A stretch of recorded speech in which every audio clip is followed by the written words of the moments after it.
beyond the surface, unresolved trauma, and its effects on your marriage. I would like to ask our speaker to just give us a general definition of trauma. So, good evening, everyone. So, a definition that was coined by Gabor Mate, which I find to be very simplistic, but yet very deep, is trauma is not what happened to you, but what happened inside of you as a result of what happened to you. And so, why I like this definition is whenever someone has experienced trauma and it is unresolved, usually it creates a change in the brain. It affects the nervous system in a way that if you were feeling safe before, you're now feeling very unsafe. You're easily startled. You're now having certain kind of response that you never used to have. You're mostly in an emotional state, and so that can create great emotional distress. So again, one can go through trauma, but doesn't have any of these symptoms because they have processed the trauma. But when it is unresolved, it creates that change in the brain.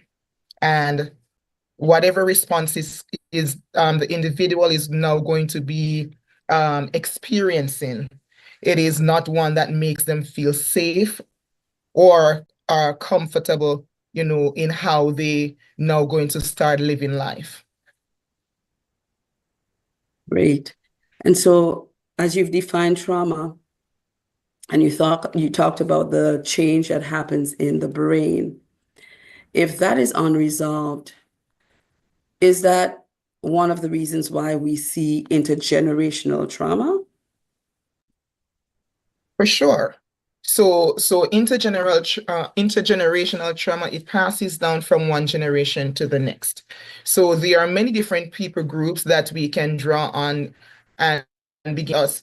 Excuse me, if you can think about even, the Jews who have gone through the Holocaust, research has shown that, just 10 years apart from when the Holocaust happened and children who were born, they are experiencing effects from that trauma. Those who were able to survive, the gas chamber. You can think about the internment camp. You can think about which was like the Chinese, the Japanese, any people group who have gone through any kind of atrocity and the trauma was not processed, then for sure it is going to start to manifest in their descendants as well. And so, just following up that response as well, it also means that is why we see certain traits, like for instance, in certain families, and they may say, well, that's how we are. But it could be that something happened that has affected the way they respond to certain situations. For sure. And then I'm glad that you made that point because this author by the name of Resmi Manikin, he wrote this book, My Grandmother's Hand, and he has this very popular and yet, what you'd call it now, a quote that would cause you to want to reflect on your own personality, what you call your personality. And he says, trauma, right? Trauma in a person that is decontextualized, right? It can pass off or looks like personality. And again, trauma, right, that is decontextualized in a family can also look like a family trait. And trauma that is decontextualized in a culture can also be passed off as, culture, right? And what that is saying in very simple terms is trauma that is not understood, trauma that is not given attention to, trauma that is not processed, we can see it as personality. We can see it as family traits, and we can also see it in a group of people to say, oh my God, that is their culture. So that is how Black people are. They're loud and they're aggressive and they're this, right? But going back again to our conversation about the transatlantic slave trade and going back to, colonization, right? Based on what that did to our ancestors, and because no kind of psychological reparation was provided for them, that trauma passes down. And so people are looking on us from the outside in will say, well, that is just how they are, right? And so tonight, the conversation, that we're having, I want people now to begin to reflect and to begin to ask themselves, what I call personality, is it an authentic personality? Or is this, pointing to some kind of unprocessed trauma that has happened to me that I did not know or pay attention to, or what we're calling family traits? Is there any kind of unprocessed trauma that our family have experienced and we did not give it attention as a people group, right? What are the traumas that were never processed that we still see them playing out, and we're just saying, that's how we are as Caribbean people, that's how we are as African people, that's how we are as, whoever, white people, because even them too have their own trauma, right? Mhm. So everyone have to now begin to reflect on themselves and to find out what I'm manifesting, is it authentic? Wow. And so I'm just thinking, because again, the topic focuses rather on how trauma affects marriages. Mhm. But every grown person was once a child. And I just want you to help us, like walk us through how trauma affects a child's development that leads into how they become as an adult. Mhm. So every child that is born, right? They're born with a sense of vulnerability. That is why the child will cry. And if you attend to that child and you begin to just show that child some kind of emotional care, that child will begin to, either get quiet, start to laugh, something that they are saying to you, not so much in words, but in gestures that, thank you for picking me up. Thank you for attending to me, right? That is every child's, way. So coming in, so think about the word vulnerability. Every child born with that level of vulnerability. Now, when a child whose needs were never attended to, or it was attended to in a very inconsistent manner, or that child was abused, whether it's going to be by words or it's going to be by some kind of pain being inflicted on the child, right? What is happening to that child in that moment? Remember now, they do not have language to begin to express themselves. So with that happening, it is creating a shift now in the brain. So when someone goes through trauma and it is unprocessed, there are brain structures that are affected, right? So we have the amygdala, it's at the back of our head, which is, going past the skull, but it's located there.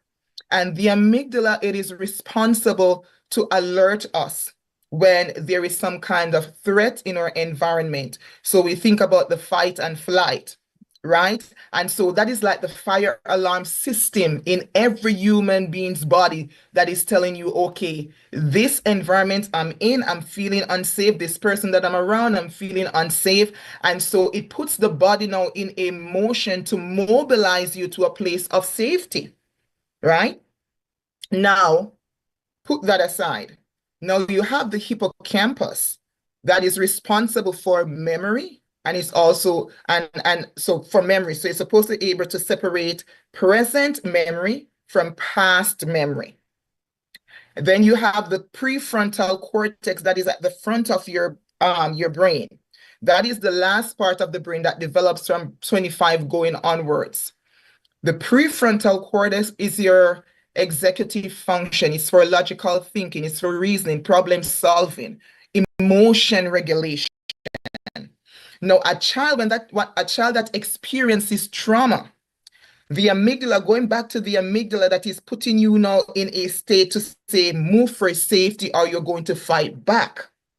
when that child experiences that trauma and it was not able to move to a place of safety, or someone that they were depending on was not there to care for them, to protect them, that child is now left in a state of constantly being dysregulated, emotionally charged, right? Even when there is no threat. So now the amygdala is keep firing off, there's a threat, but there's no real threat at that time. Going back to the hippocampus, it is not able now to separate past from present. So again, the child that has experienced some kind of trauma, they constantly live in the past. They cannot enjoy the present. And then with the prefrontal cortex, that is pretty much like shut off, not in its totality, but most part of it is shut off. So the child is not able now to regulate themselves. The child is not able to reason what is going on with them. Those three parts of the brain, they are affected. And that child is now in a state that we can look at them and say, oh my God, the child is so rude, the child is so disrespectful. Oh my God, you cry too much, you fight too much. All these behaviors that we're seeing and not understanding that this could be trauma manifesting in that child's life, but we pass it off as just bad behavior. Everyone, I hope you're taking notes because that's a lot of information. And I just wanted to ask this question. If that child, you said the frontal cortex shuts off. Prefrontal cortex. The prefrontal cortex shuts off. Now, the shutting off, again, the brain, clearly it sounds like something where the brain is not being developed in a way that it needs to in order for that child to deal with, stresses as they grow, as they become, an adult and all of that, that type of thing. Now, how does that affect the way that child, relates to people? How does that affect the way they attach to people, the way, they're able to like even express emotions? How does all of this affect the individual on a whole? Mm-hmm. So I'm gonna put that question on a little bit of a pause and just to explain more. So when your body is in a state of stress, right? When you're experiencing some kind of threat, your body is going to go into a state of threat, and it's going to start releasing cortisol, right? And cortisol, it is that hormone that is going to move you now, right, to that place of safety. So when there is unprocessed trauma and there is no threat, but your amygdala is telling you there is some kind of threat, cortisol is constantly being released. And so that cortisol is now causing the amygdala to become enlarged, right? It is causing the hippocampus that's supposed to separate the present memory from past memory to shrink. And what it is also doing for the prefrontal cortex is that it is also causing it to shrink. So it's not a total shutdown, but it is shrinking it over time. So what it is supposed to do at that time, it is not able to do it. It is able to do it at a very minimal state, right? And so when the child is experiencing that, it can begin to manifest now in different types of attachment styles. So we have 4 attachment styles. The first, we have 1 secure and 3 insecure attachment styles. So I'm going to talk first on the secure attachment style. So the secure attachment style, that would be when the child, when they cry, their needs were attended to. So their physical needs, their emotional needs, right? And they learn that they can trust people. They learn that they can depend on people. These are individuals who are able now to go into healthy relationships. So they have a very clear understanding of what healthy and or unhealthy relationship is. They have good regulation system in place. They know how to be dependent and also to be independent, right? They are able to reason at a level that is going to not be so much a place from as victims, placing themselves as victim, but they're able to navigate different difficult situations. So we can say these are like healthy individuals that know how to navigate the world. They have a positive self-view of themselves and also of others. They don't see this world as, something that is so scary and someone is out to get them. They feel safe within themselves and they also feel safe amongst other people, right? Now, the child that is dealing with unprocessed trauma. It can manifest in 3 of these attachment styles. So one is anxious attachment. And so the anxious attachment will be the child where, yes, the caregivers might be in the home. And I'm using caregivers because not everyone was raised with their biological parents, right? So I'm using caregiver in that broad term, whether you were biological or not, you were a caregiver. And so that child, whenever they have some kind of needs, right, it will be met, but it is not as consistent. And so with that child, so an example would be the child was raised with 2 parents or 2 caregivers or a grandma, a grandpa, an aunt, whoever, right? And so based on certain life circumstances, that child will have to be put into daycare. Someone will have to look after the child. So you think about that the fact that the caregiver would have to leave and go to work because living is a priority.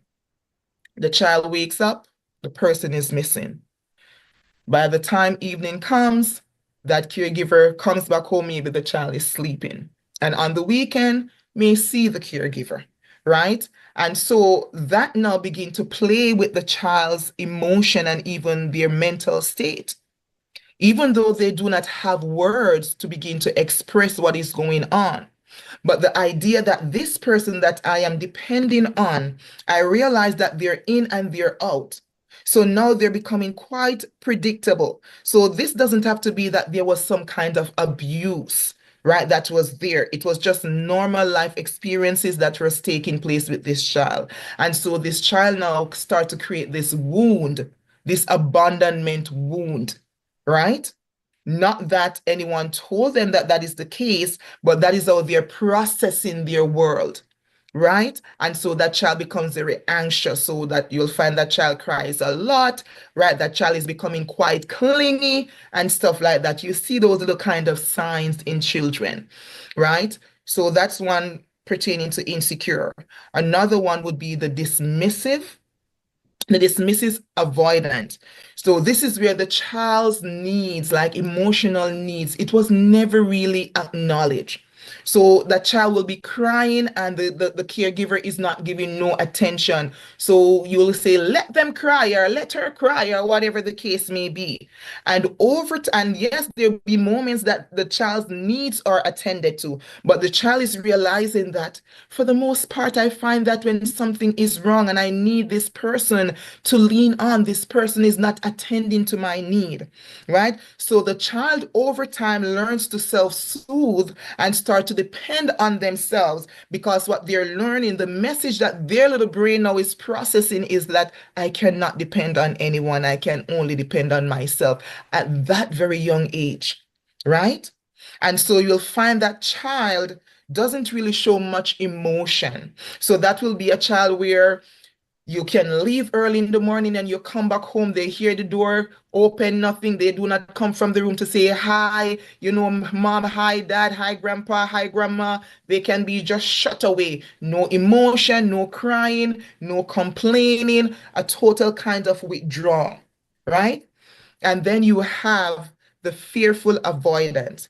Now, this child is now experiencing the anxiety of feeling abandoned, and also at some point, based on what is going on in the child's environment, is also experiencing the avoidant. So sometimes if they have a kind of bond, they will lean into being anxious and clingy. But if they realize that you're not attending to them too much, they're going to go right back into just being avoidant. So they're just going to be playing by themselves, doing stuff by themselves, right? And another time, so it's almost becoming quite unpredictable. Another thing I want to point out too for the child that is the fearful avoidant attachment style. Usually there is like a heightened level of abuse that is in the home, or a very toxic environment that the child is living in. And so the child is living with this caregiver where the caregiver is very unpredictable. This morning, the caregiver will wake up and all kissing, making breakfast. By midday, the caregiver is cussing and miserable and stuff like that. And then by 3 p.m., the caregiver is nice again, right? And so it puts that child in that mode of being anxious and also being avoidant, because the child is now learning that I am not safe. You are not safe, right? And it creates that tension of being anxious and also with the avoidance behavior. So having these four different attachment styles,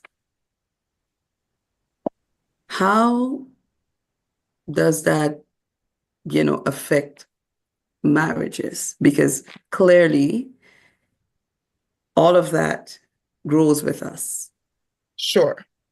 and it will at some point manifest Mm-hmm. when we are in relationships, particularly in marriage.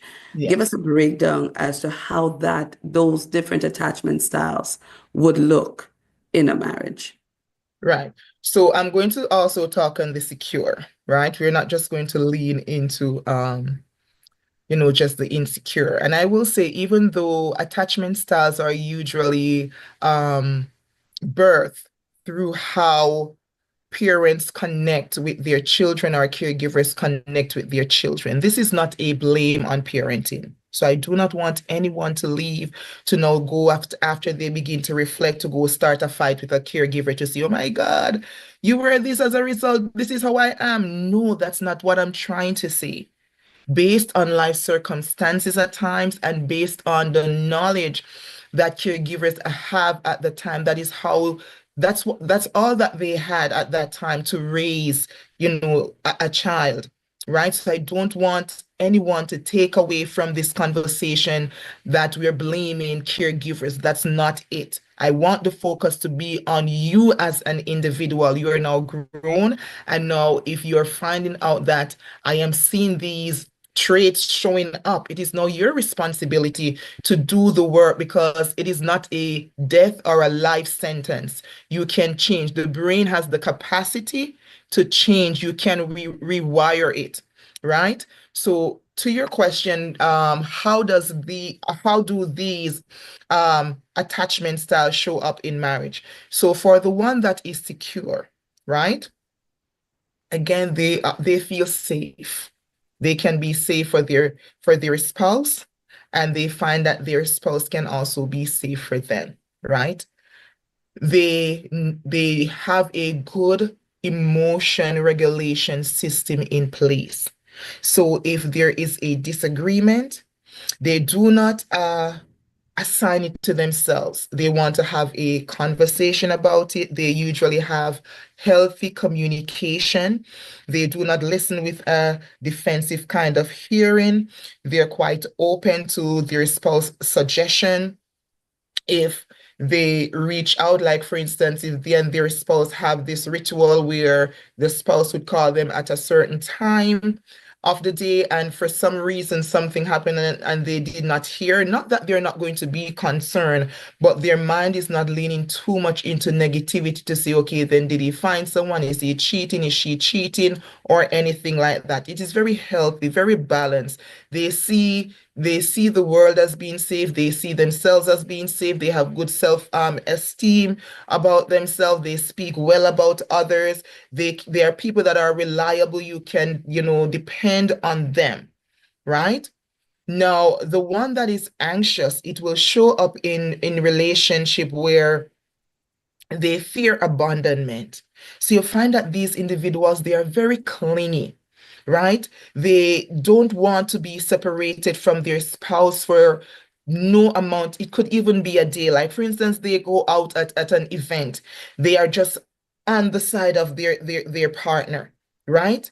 If their partner is upstairs and they're downstairs, they're getting like timid. Is my partner making a move on someone? Is someone making a move on my partner? Right?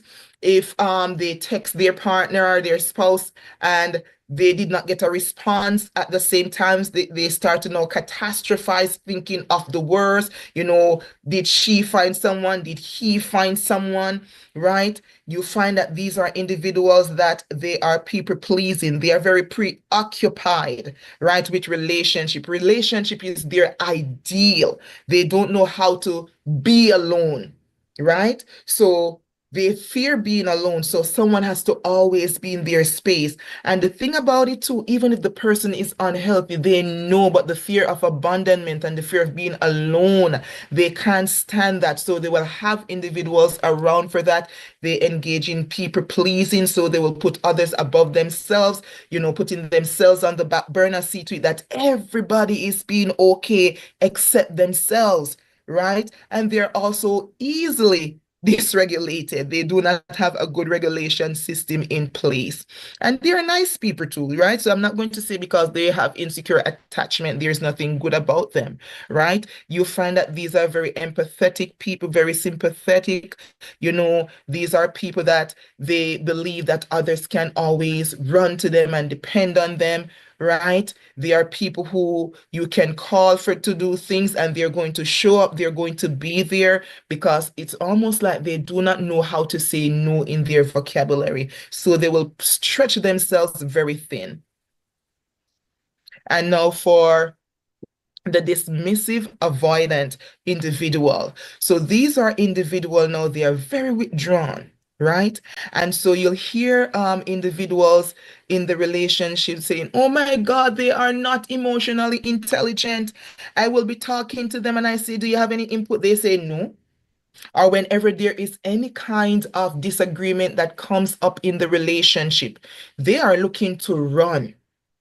They don't want to stay around. They don't want to hash out anything. Confrontation for them is like it's too overwhelming for them, right? They are not keen on showing any kind of emotion. These are individuals starting out in the relationship. They will let you know that I love you, I care about you. So they will sweep you off your feet, right? As soon as they feel like they're settled in the relationship, you're not hearing the I love you.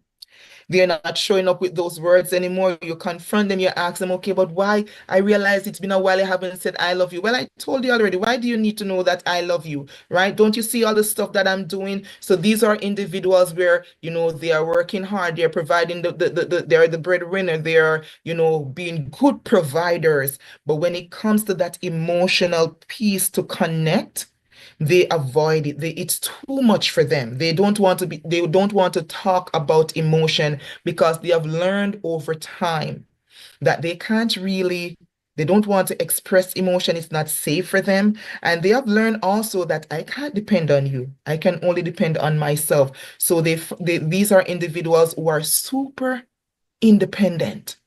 They are loners. They just want to do things by themselves. And yes, they like people around, but there is this fight that they're dealing with because from that early stage of attachment, they have learned through their caregivers, what is safe and, that a big piece of unsafety is there for them. And so they also fear that rejection because while they were a child, when they expressed emotion, it was rejected. So you're not going to get that emotion being expressed too much in the relationship. And then So, you go ahead. no, go ahead. You finish. And then the last one now is going to be is going to be the fearful avoidance, right? And so the fearful avoidant person, again, today they will show up, oh, I love you, you mean the world to me. I wouldn't want to do life without you. And then tomorrow morning they're telling you, you can go your way and do whatever you want to do. You know, I can do bad by myself and I don't need you around. And they will push you away. And then they're running back to you again and saying, you know, but they don't take responsibility for their action either. It's always more like a blaming, a victim kind of mentality and stuff. So they're very unpredictable. You can get sunshine from them today. You can get some rain from them today. You can get some snow from them today. Like they are, you know, yo-yo based on whatever is going on. They are very unpredictable kind of people. Wow. And when we think about the statistics right now where separation and divorce, especially within the body, we have an idea as to why it happens. It's not that people are not able to work things out, but people are dealing with their own traumas. Yes. And even thinking about the child who may not have experienced anything, but again, based on how they've experienced relationship with a caregiver. And again, we're not trying to blame parents or any caregiver, but it's just the reality of how our relationships are shaped, because we clearly knows that the primary source of socialization is in fact the home, right? And so Mhm. when we think about marriage and all the different tension that may be happening. And a lot of what you're describing, we can truly say that we've seen, right? We've experienced it or we've seen it. And it's challenging if one person is experiencing their own trauma and is unresolved, Mhm. and the other person is also experiencing their own trauma and they're unresolved. So, in other words, if a person who may have any of the unsecure attachment style is with a secure person, there is a less chance of that manifesting, would you say? So if the person is with someone that is secure and they are insecure as a spouse, the secure individual will always want to see how they can assist or support the one that is insecure, right? And so it can be very challenging. So because the one with the insecure attachment has to be willing to learn, right? Has to be willing to improve. And so there's nothing wrong with the secure and the insecure coming together. The question for the insecure is, if your secure partner points something out to you, how are you perceiving it? For the most part, it will be perceived as a put down, as a personal attack. Do you think you're better than me? You know, what are you trying to say or what are you trying to do? Right? So it has to be where the one that is insecure be open and be willing to learn, because that would be a good fit for the secure to be with the insecure to help to be a part of the healing process. And so if the one that is insecure is not willing to make any kind of improvement, over time, the one that is secure knows that, look, I know my capacity, because they have a very strong and positive view of themselves, right? And if they realize that, okay, I am pouring, I am investing, I am doing all of this, I am trying to be understanding, and usually they are very understanding, they're patient, they try to de-escalate situations, they try to engage the spouse in conversation that, will cause some kind of reflection. It is not a tearing down, but it's more so, how can I help you through this? And so if over time the secure one is doing that with the insecure one, the because the individual doesn't really have the language to really say exactly what is it that they need from the other partner, right? So it can come across like, for instance, it can show up differently, trying to insult me, right? And so the messages are perceived in a kind of way, in a very defensive manner. Another way of anger that it can manifest again from the male perspective is, you're working and maybe you're talking about, your co-workers, and if it's like, the opposite sex as a female and stuff, and and they're listening to you, and it happened to be that they call you throughout, maybe lunchtime, work hour and whatnot, and they did not get you, like your phone is blowing up with the phone call. Where are you? Where are you? And stuff like that, and you're ignoring me. Didn't you see my call? And stuff like that. How can you be so busy at work that you did not see my call? But right? Because again, there is this anxiety. Is he cheating? Is there someone trying to slide into his DM to say something? Is he sliding in someone's DM and stuff like that? Right? If they hear like another female giving some kind of compliment, it is now putting, their antennas up, like, what's going on here and stuff. And so if he's going somewhere, okay, I want to come. Or if he left, why did you take so long? So it creates a very kind of suffocating kind of relationship at times. And so you said the all three. And so the other one now with the dismissive avoidant, going back. They're nice people, good people. They love, but they don't really have the language. So you'll say, I want to talk to you about something.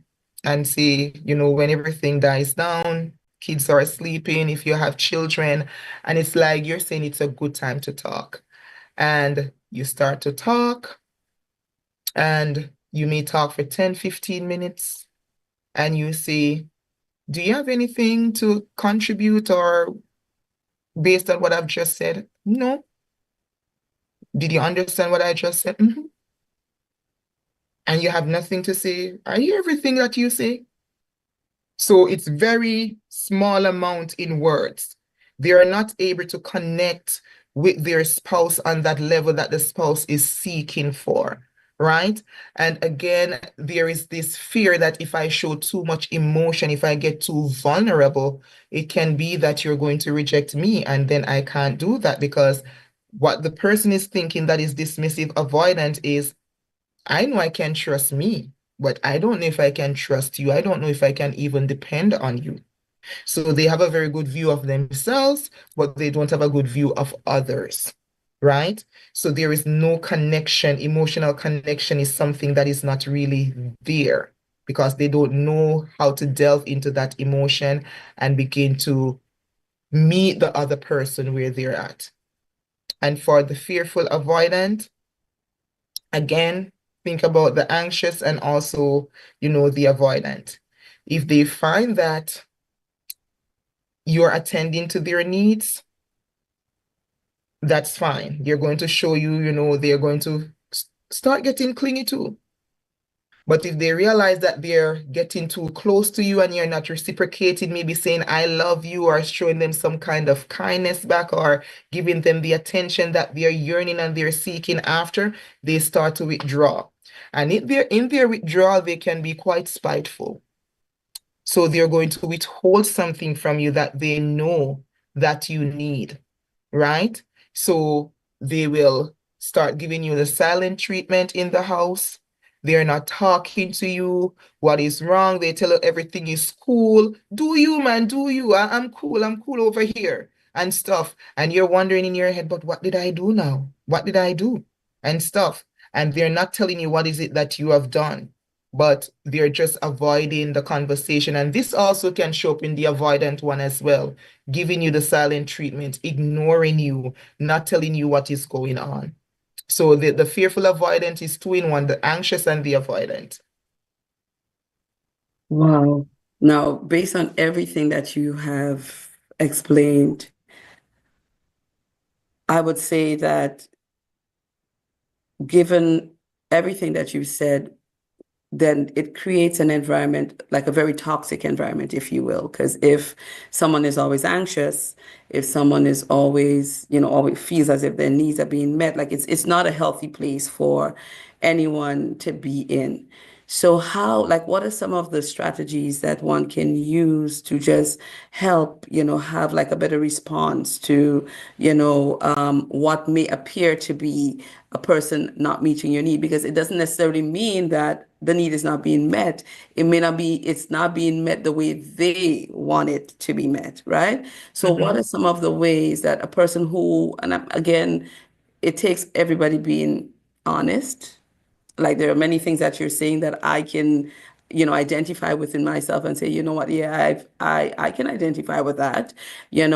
How can we, what are the strategies we can use, to help eliminate or even, have some type of management when it comes to the way we feel if needs are not being met. And for the person who may be the one, like maybe secure, how are they able to navigate that type of environment? Mm-hmm. So with the insecure attachment style in individuals, to be honest, because the individual, all three, at the core, yes, there is abandonment, there is rejection, there is this sense of, I can't trust you. There is this broad net of feeling unsafe, right? They do not feel safe. And that is the core of trauma. Anyone that is going through unresolved trauma, it is the case that they are now feeling very unsafe.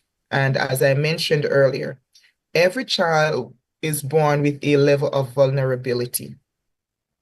And so, based on how parenting was done, it robs some children of that level of vulnerability. And so, with the three insecure attachment styles, there is a sense of defensiveness that is there.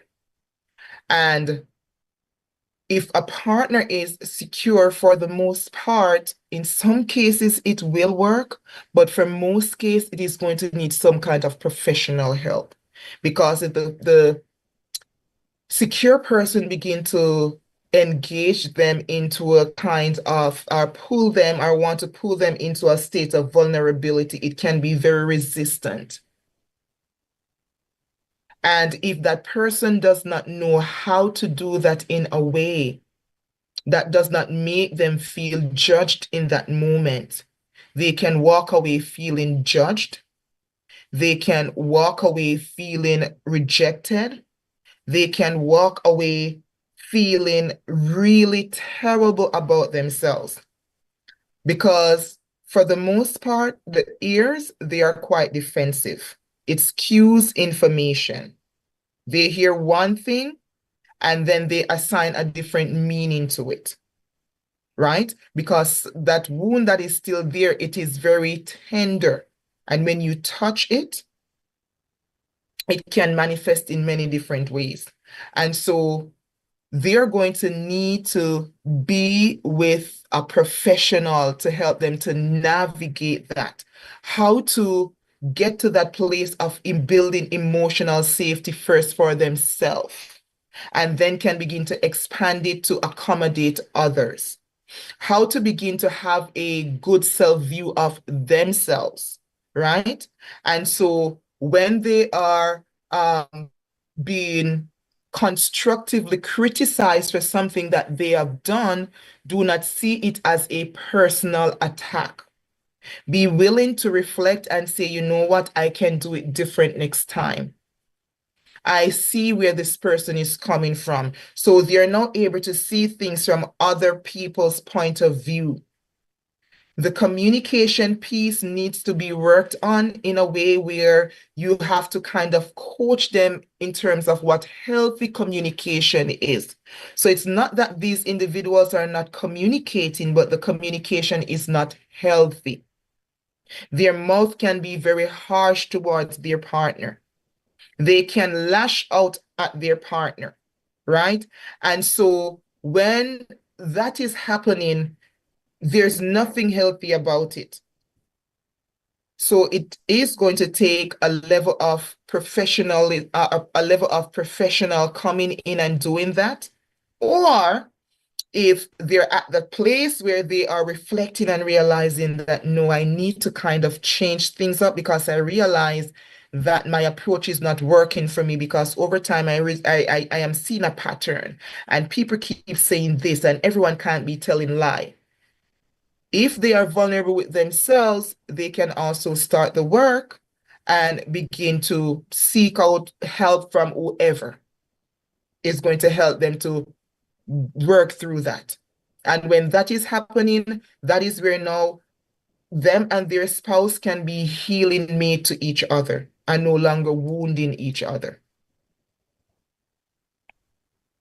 Now, you hear this saying a lot, like there's no perfect marriage, and we know that is to be the case. There's always going to be a conflict. Like life happens, and we are going to be facing challenges. Like we cannot avoid challenges in life. It is a part of the process of life, right? But would you say that as a culture, we say that as a cop out, and that we somehow tolerate a lot of toxic relationships without seeking help? Because again, if there's always quarreling, if there's always disagreement, I get it. Like every once in a while, we're gonna have some kind of disagreement because people are different. No matter Mhm. how much you love each other, no matter how much you think you're compatible, you're going to have differences. That Yes. is a given. But somehow have we as a culture learned to, tolerate toxic marriages, toxic environments? Have we as a church learn to tolerate a lot of toxicity in relationship and pass it off as normal? Because again, we say, well, every, marriage, no marriage is perfect, and teeth and tongue with meat, and all these little things you hear people saying. But at the end of the day, it's not healthy based on everything that you've shared. It is not helpful for the relationship. Have we really developed that what did I say? Have we developed, like Normalizing toxicity. tolerance and normalize toxicity Mhm. in relationships? So it goes back again to Resmi Mannequin quote when he says, trauma in a people decontextualized over time looks like culture, Mm-hmm. right? And so if there is a culture that has been around for a long time, where there's a culture of marriage where we're seeing marriage as brimstone and fire, fire on the mountain. It's okay for, the male and the female in the marriage to just, speak to each other in any kind of tone, address each other in the public, any kind of way, speak as the wife, you speak to the man as if you're speaking to a child, right? You come at the man in a very emasculating manner, right? The man come at you as if you are his daughter, speaking down to you. Not that I'm saying a father should speak down to a child, but in terms of the discipline aspect, at times you have to, be stern. It is not okay. It is not okay. And so we have seen that culture in marriage where they're saying, the man is the head of the house, and the woman's supposed to be this and whatnot. But the truth is, it is a trauma response, because over time, because what happened in the culture was not understood, right? Or happened to a people was not understood. It is now looking like it is a culture. And so it is very dangerous when it comes to marriage, because marriage is such a beautiful covenant. Once you understand what marriage is supposed to do, we're supposed to be each other's healing mate. We're supposed to promote or provoke each other to improve and to be better. We're supposed to be able to help, foster each other's dreams and goals. We're supposed to be able to push each other in a very gentle way into, the destiny and the passion. We are supposed to be a safety net for each other. When I feel some way, I can fall back on you and know that you're going to catch me, that you're a soft place for me that I can really lean on. And so if there's a culture that is opposite to that, telling you to want to envision a marriage like that and a relationship like that, of course they're going to justify saying, this is what marriage is. So if your marriage is not on fire, then something is wrong. And I'm not saying that it's marriage that is absent, of trials. But what I'm seeing in terms of challenges in marriage, it is more so abuse, disrespect, dishonoring each other. And we want to normalize it that is what it is supposed to be. No, it's not what it's supposed to be. And if you check the stats or the history of each other, you realize there has been generational trauma coming down. And again, because it was not understood, it now passes off as either family traits, personality, or culture. And so again, we have a young generation that are running from marriage. A lot of young people do not want to get married because, again, of the examples that have been set before them. And again, it's sad. It's very sad when, young people are the examples that they've seen. Because again, I think that we are in an age of information where people are really beginning to reflect and people are really beginning to put certain things in perspective, and they're beginning to pick out the things that doesn't look right. And so when you have a person, male or female, that have, started a healing journey and trying, to really correct some of the errors that they have seen, dealing with someone who may be at a standstill because, again, they're comfortable in the culture, they're comfortable in the way things are, it becomes a challenge for that person. And so that's where, again, someone says, a lot of people are saying, I'd rather be by myself because if I am going to go through what my mother and my father have been through, or if I'm going to go through what this person or that person or the other person, I'd rather be by myself. And so again, it is up to us as a culture to really begin to change the way we do things, like especially the things that have not worked for us.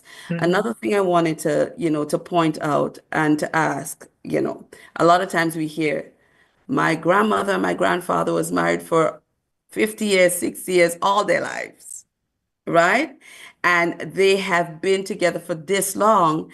And so people think that people nowadays are not staying in marriages. Why is it that people are not staying as long as people back then? And the truth is, no one asked grandma if she was happy. No one asked grandma if, the marriage was a good marriage. It was a long marriage, but good does not equate, long rather doesn't equate good. So just help us a little bit.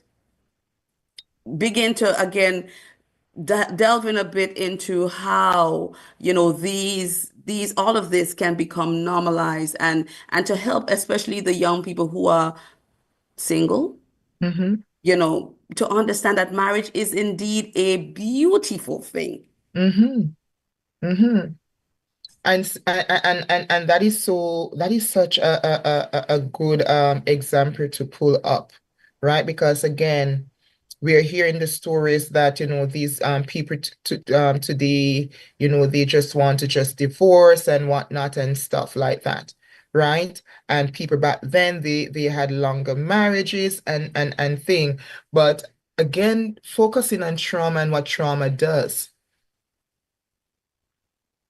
No individual that remain in a relationship that has great level of emotional challenges ever has a clean health record, because trauma even though it manifests in the way in which we connect emotionally, when that trauma is sitting in that body, those stress and tension, where one spouse continue to come at you, not appreciating you, putting you down, right?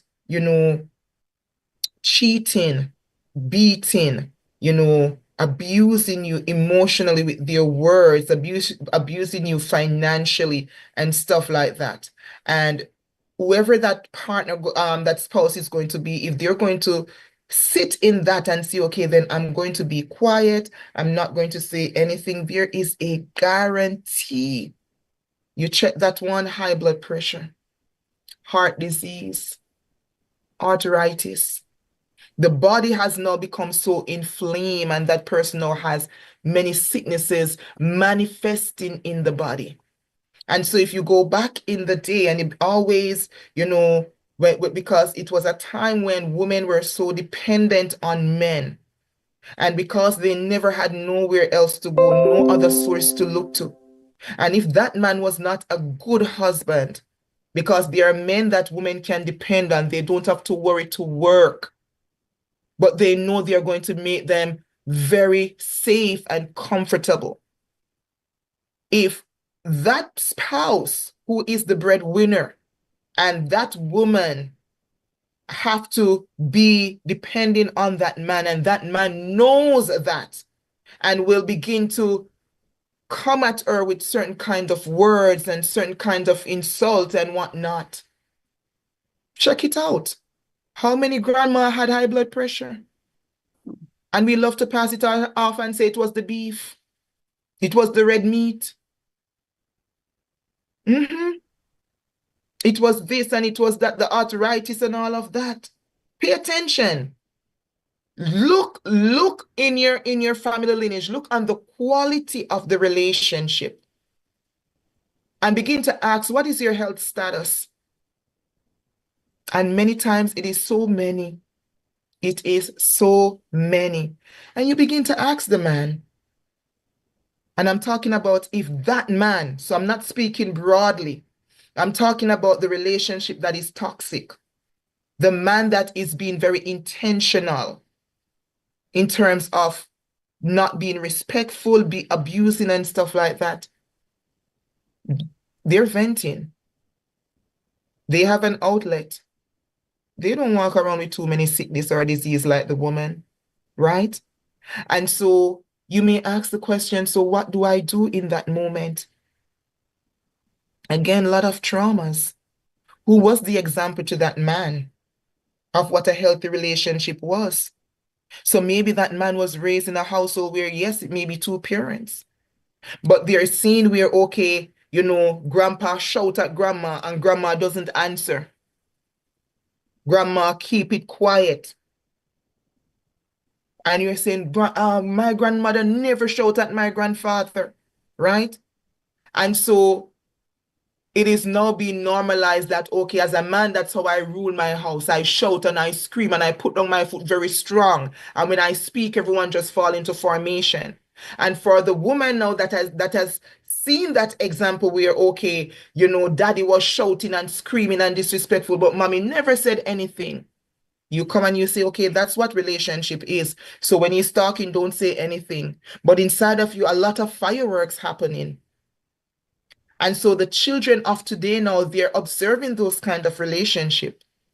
And they're saying to themselves, that is what marriage is? That is what marriage is? So I am going to take now my single self and put myself into that kind of dynamic, because that is all I've seen. Healthy relationship was never modeled to me. So whatever was modeled to me, they're saying, I do not like that. I am going to be running from that. And so this conversation that we're having tonight, for those that are married, begin to reflect. If you feel like you're in your marriage and, oh my God, it is so unfulfilling, we're constantly just headbutting, we're constantly just at it. You know, I feel like he is not emotionally intelligent. The man is saying, I just feel like my wife is too rough and too bossy and stuff like that. Many things are happening right there. Was that wife raised in a single parent home where all the females just had to be in their masculine energy and fend for themselves? They don't know what it is to have that balance of a male there and that male lead for them. And they are able to see, okay, then I'm under your covering. I feel safe. I feel secure. So you put them in that dynamic when the man say, make some kind of suggestion. Who are you talking to? Who are you? Especially sometimes if, you know, unfortunately, sometimes, you know, it give a bad rap when a woman even have their education. We, you know, once they have an education, we can't speak to them. Not all, but some. So this conversation should be very reflective in terms of what was your family dynamic. And many times while individuals are, you know, headbutting, they're headbutting so many things that they had no idea about. The woman is fighting the man for things that she has no idea about. The man is insecure, the man is feeling with that. The same thing with the woman. She never said that to the man. And so you're fighting the history that they have come with. And you're wondering, but why can't our marriage work? But these histories that are present, they are now colliding and causing some kind of damage. And you're saying, you know, right now it's best for us to just divorce. And sometimes that is not what it needs.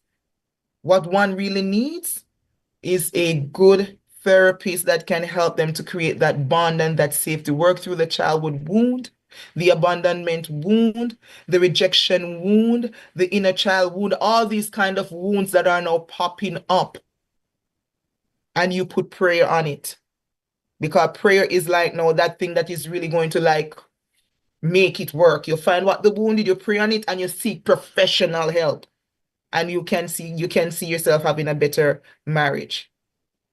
And as you said, seek professional help, the thought came to mind because I've heard those sentiments many times in church. There is resistance when it comes to therapy. There's a lot of church folks that believe that it's not necessary. All they do is pray, and all you do is just trust God, and there's nothing that God cannot, fix. And I agree. We have to pray about everything. But if I need to do surgery, I'm not coming to no church person to do it for me. I'm going to seek a surgeon. If I have a toothache, I'm going to a dentist, right? And so I again, if we have issues in the marriage where one may say, "Well, sit down and talk," but based on everything that you've spoken about tonight, especially if both people are in one of the secured attachment style, it's just going to be fireworks every time those two people come together. There has to be some type of mediator that is completely unattached to either of them, that is able to give sound advice and see things from not either of their perspective, but just see it from the outside looking in, right? And so for those who may be here tonight and may be able to identify, like myself, identify a lot of what you said, where is the best place to start this healing journey? Where is the best? That person who's sitting there saying, you know what, I may be, anxious. I may be avoidant. I may be fearful. Where is the best place to start this healing journey from unresolved trauma? Well, if the person is really honest and vulnerable with themselves first, that's a good place to start. And why I say it's a good place to start, because if that one is going to consider coming to counseling or going to counseling, counseling is a space that makes you vulnerable. Going back, every child was vulnerable when they were born. There was there was no shame in crying. The toughest man that we see now, when they were a child, they cried. If they fall, they cried. If they were scared, they showed it. So that there was an acceptance of vulnerability until that traumatic experience happened and they no longer see vulnerability as something safe to engage in. And so it starts first with the individual and knowing that you're going to come and you're going to be very vulnerable with yourself. So that is going back in and begin to heal that inner child wound. Begin to talk to that inner child. Begin to close that chapter off. And I'm telling you, I was with a client this week, and the client, you know, came in and was just crying, crying because she's now 50. 50. And she went through this, very terrible breakup. Know this person from a while, but the relationship has been quite toxic. And so she keeps going back, break off, going back, break off, going back, until it took something very drastic that happened that brought them now in the court of law. And I empathize with her. And then I begin to ask her the question. I said, who modeled a healthy relationship for you when you were a child? And she paused. And she said, no one, because when I was young, my dad abandoned us. And it was just my mom and us. And I begin to ask her, I said, do you have issues staying by yourself? She said, yes. I do not like staying by myself. Right? And then she started crying. I said, describe for me the first relationship that you entered into. And she said, I entered in my first relationship at 16. And she said, even though I know intellectually that this relationship was not for me, but I told myself, this is it. This is how good it's going to get. At 16, you're believing that this is going to be the relationship for me, even though you know intellectually this is not good for me. And she went ahead into the relationship and it never worked. And she moved on from different relationships. She said, I keep on attracting the losers. And as we continue in our discussion and I begin to break it down in terms of, that wound where the dad abandoned her, but she never had language to speak, right? And so it sent her now on a path where that wound of abandonment, she's so fearful of it that even when she knows the person wasn't healthy for her, she wants to keep them around because I don't like being alone. I don't like being alone, right? So just think about that. But guess what? She was first vulnerable with herself before she came to me. So that is where it has to start first, the level of vulnerability and truth with yourself to say, you know what?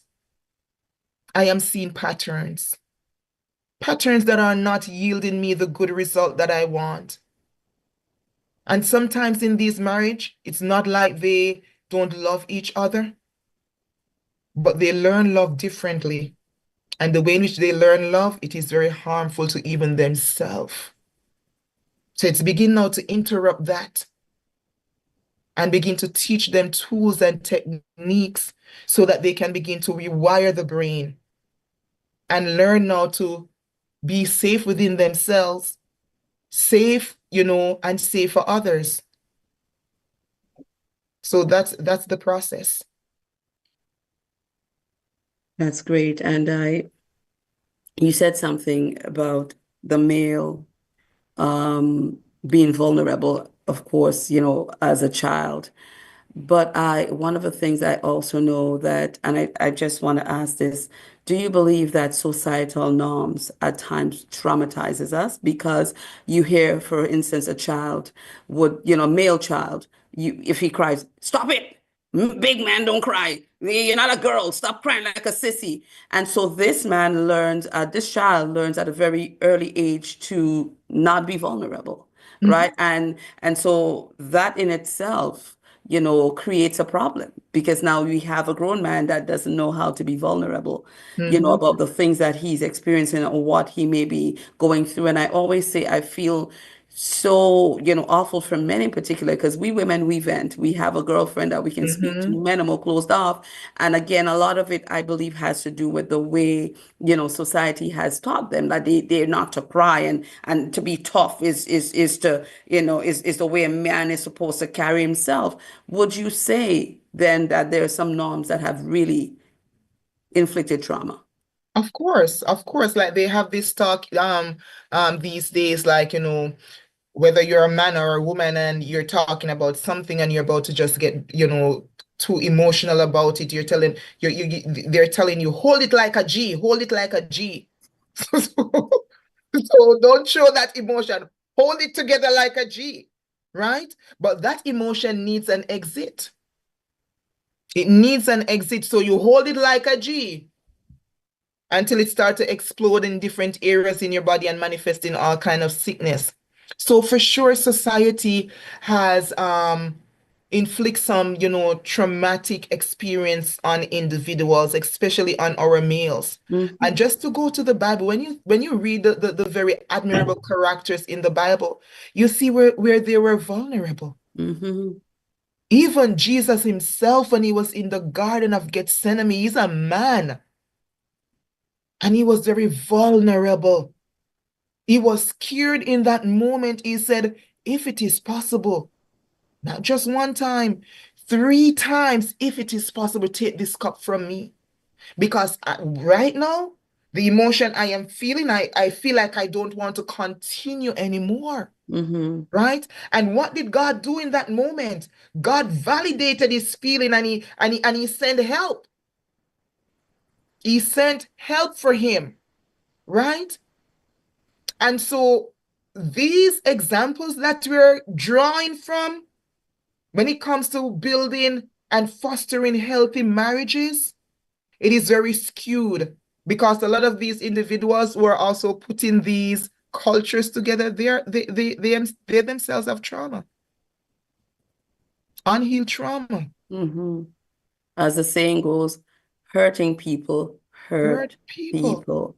And so, the hurt continues to be perpetuated because, again, it's unresolved, it's unhealed. And I believe at times people don't even understand why they respond the way they respond. They It has don't. just become, again, like a trait, a character trait, but at the core of it, it's something that has happened, and happened in them as a result of what has happened to them, as you have explained earlier. And so it leads to them having this personality again, and it's not working because you're pushing everybody away. But again, it's difficult for that person to understand without, professional help, what it is that they are dealing with. So as we come down to this 7:33 hour. We Mhm. want to leave time for Q&A, but I just wanted to, to ask, how can someone get in touch with you, for those who may want to reach out and want to start the healing journey with some professional help? How can they get in touch with you?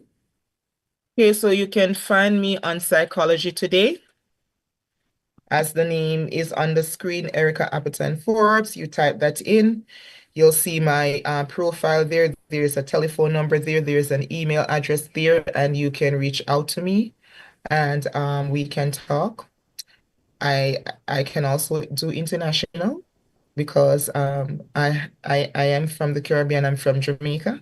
So I can also do international. I have all my taxes and whatnot that I can still use and stuff like that. So if you're interested, I'm here in Canada, you're there in Jamaica, you are anywhere you're listening from, but you're not in Canada, or if you're in Canada and you're not nowhere close to where I am, still can happen. We can do it virtual. So I can go ahead and I can give you a number to reach me. So it's 289. Let me also put it in the chat. Give me a moment. 289 276 73 48. That's the telephone number. Or you can email me at ohpcs.24@gmail.com. So that's how they can get in touch with me. And I'm also going to put in psychology today.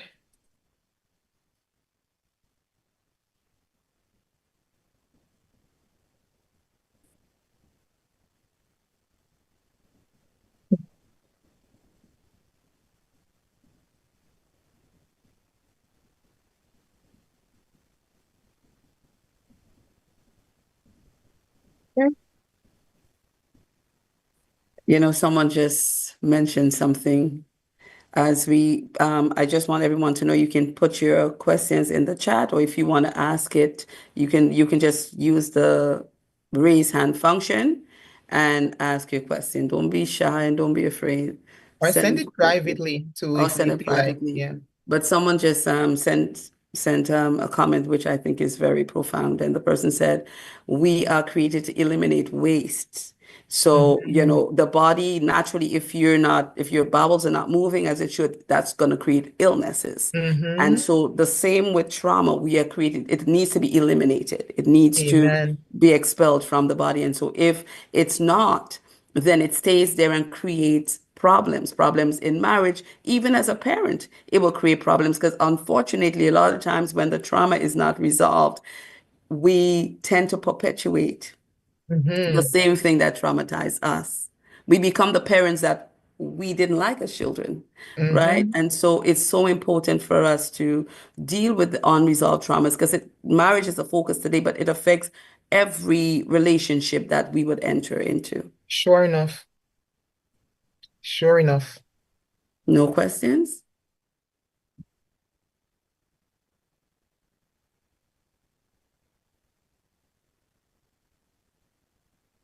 I guess everyone is meditating. I guess. Everyone is reflecting. I just wanted to,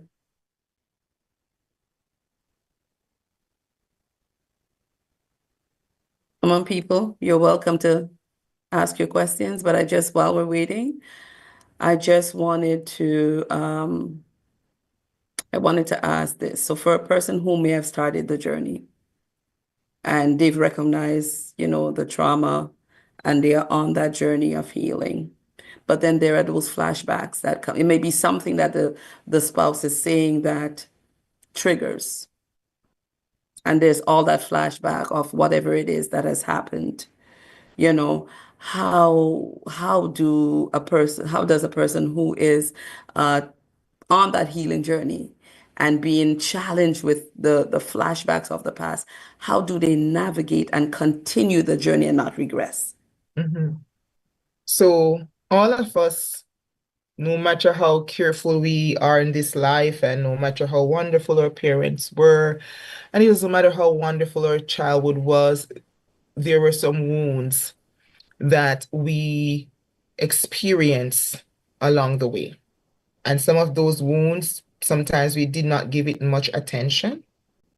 And so we believe that there was no wound that we incur from that particular experience until maybe someone says something and we respond a certain way. And so when we find ourselves responding a certain way, especially when someone says something that might have brought us back there, we have to ask ourselves the question is, why am I responding this way? Is this a personal attack, or am I perceiving the or why am I perceiving the message this way? What ears am I listening to this information with? Is it an open ear? Is it an ear that is defensive? Right? So you have to begin to do your own work in terms of reflection. And as I always say, in terms of that reflection, there has to be an element of truth. Because if you can't be vulnerable with yourself in that moment, you can go around being victim, right? And a victim is never one that knows or experience. If you wear that label always, you do not experience what freedom is. You do not experience what empowerment is, right? And so you have to make sure you're doing your reflection, especially based on the degree that it really presses you.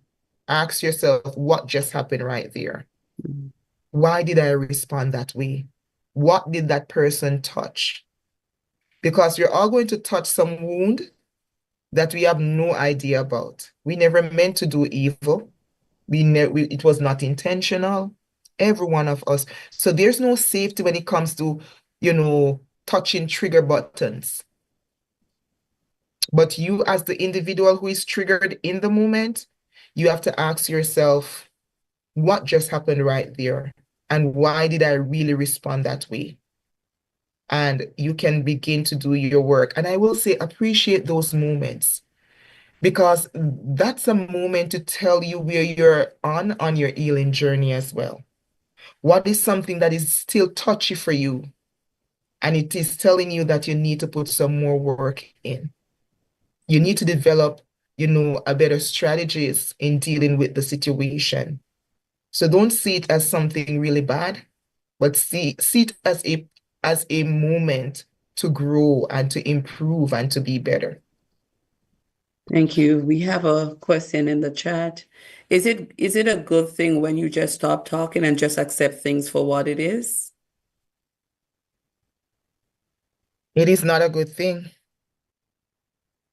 And maybe when you say accept things for what it is, are you accepting the reality like that is just how the person is? Or are you accepting abuse? Are you accepting oppression? Are you accepting disrespect? What is it are you accepting? So I would like to hear from the individual. What are you accepting?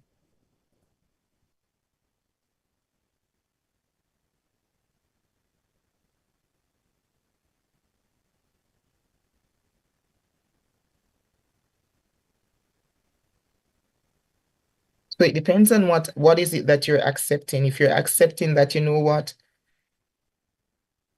this is just how this individual is. I can't change anyone. I can only change me. You're accepting the fact that you are your responsibility to change. The other person is their responsibility to change. That's okay to accept because it's going to save you a lot of headache and heartache and pain and stuff like that. If it is about accepting a situation that you know is not healthy for you, it is not allowing you to grow, to improve, and to be better. It is causing you emotional distress. There's nothing to accept about that. What you're going to be doing is an erasure of yourself. It is going to be an elimination of yourself, putting yourself down so somebody can feel good about themselves. So whoever asks that question, think about what is it you are accepting?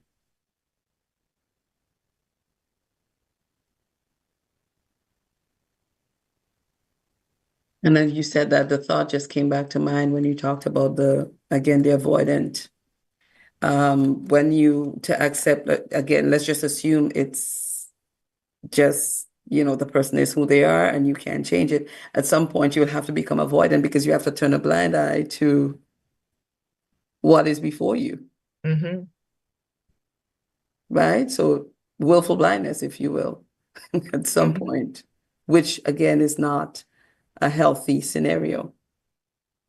Any That's other question?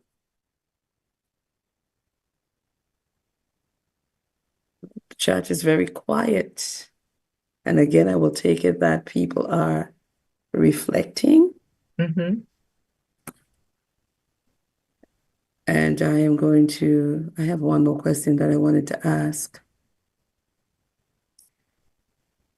when so the person is responding like settling to the fact that this is just who the person is, even though that's not what you're married into. So settling to the fact that this is just who the person is, even though that's not what you married into. So, and I'm taking the person is saying that that's not what they were promised. Mm-hmm. But Yeah, it's a tough one.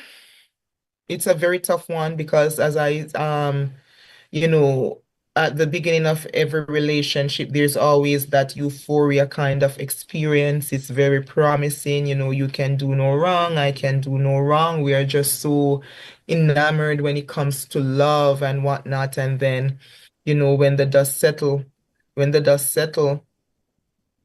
we realize, okay, this is the reality that I have to really deal with, right? And so it goes back again when folks and I'm not saying it is going to be a 100% safety, but before folks get married, I would implore you, I would encourage you, engage in pre-marital counseling. Don't plan wedding, plan color, plan vacation, plan how many bridesmaids and whatnot. You plan shower and you plan everything and you say, okay, then when it is coming up, we're going to go to pastor and get 2 weeks of counseling and pastor tell you, okay, you know, um, as a wife, you're supposed to cook and clean, and then a husband is supposed to take care of her, and they come down hard on the wife, or you need to make sure so you always look sexy for your husband. And so in your little head, you're walking away and say, okay, then I'm gonna give my husband enough sex because no matter what, he's not gonna be bored and whatnot. And you walk away with this idea in a very narrow way, and then we see personality coming up, and we don't know what to do with those personality. But you see, when good quality marital counseling is done before you even get to that place, trust me, it will save you. It will save you. But when you think about you pay for venue, you pay for dress, you pay for all the outfit, you pay for everything. Often um, people don't want to call it off. You're just going to go in, run in. So seek out the marital counseling. I know it's not something the culture go hard on, but it's good because once you're with someone that knows how to navigate those and know what is coming up in counseling, I'm telling you, that therapist is going to know how to ask the right question. And by the time that they are finished with you, you will know, do I really want to spend the rest of my life with this person? Do I want to do life with this person? You will know. okay, Momo, your hand was up. Do you still want to ask your question? Because I have another question I have two other questions. Yeah. So thanks, Erica, for the presentation. And I mean, it's quite interesting and really vital given the nature of, how important, marriage is. And, I think Sally already mentioned that it's probably, the bedrock for like the way, for example, more so Black families, bedrock for like civilization and empowerment, liberation, and all that kind of stuff, right? So my own is maybe one question, and yeah, I just wanted to touch because that was one thing I wanted to ask, but I don't know, Erica just jumped into it, which was premarital counseling. I do believe that it's a crucial part of the potential for success in marriage, because it really helps you to be able to, because I always even for myself, I used to always kind of understand it as every relationship is gonna have the honeymoon phase, and then they're gonna have reality, and then you would have to make a decision. It's always those three cycles. When you get so when you're in your reality, so you start seeing, okay, she does things this way. Oh, he does things this way. And and a lot of the things that Erica talked about, maybe that even when you reflect on your, like, for me personally, I wouldn't want to talk about other people. I would rather talk about myself. I know that I have a bit of even from growing up, right? Looked at all of the, because again, Erica knows me. I am a therapist in training as well, and I I know some of those things she talked about in terms of the different forms of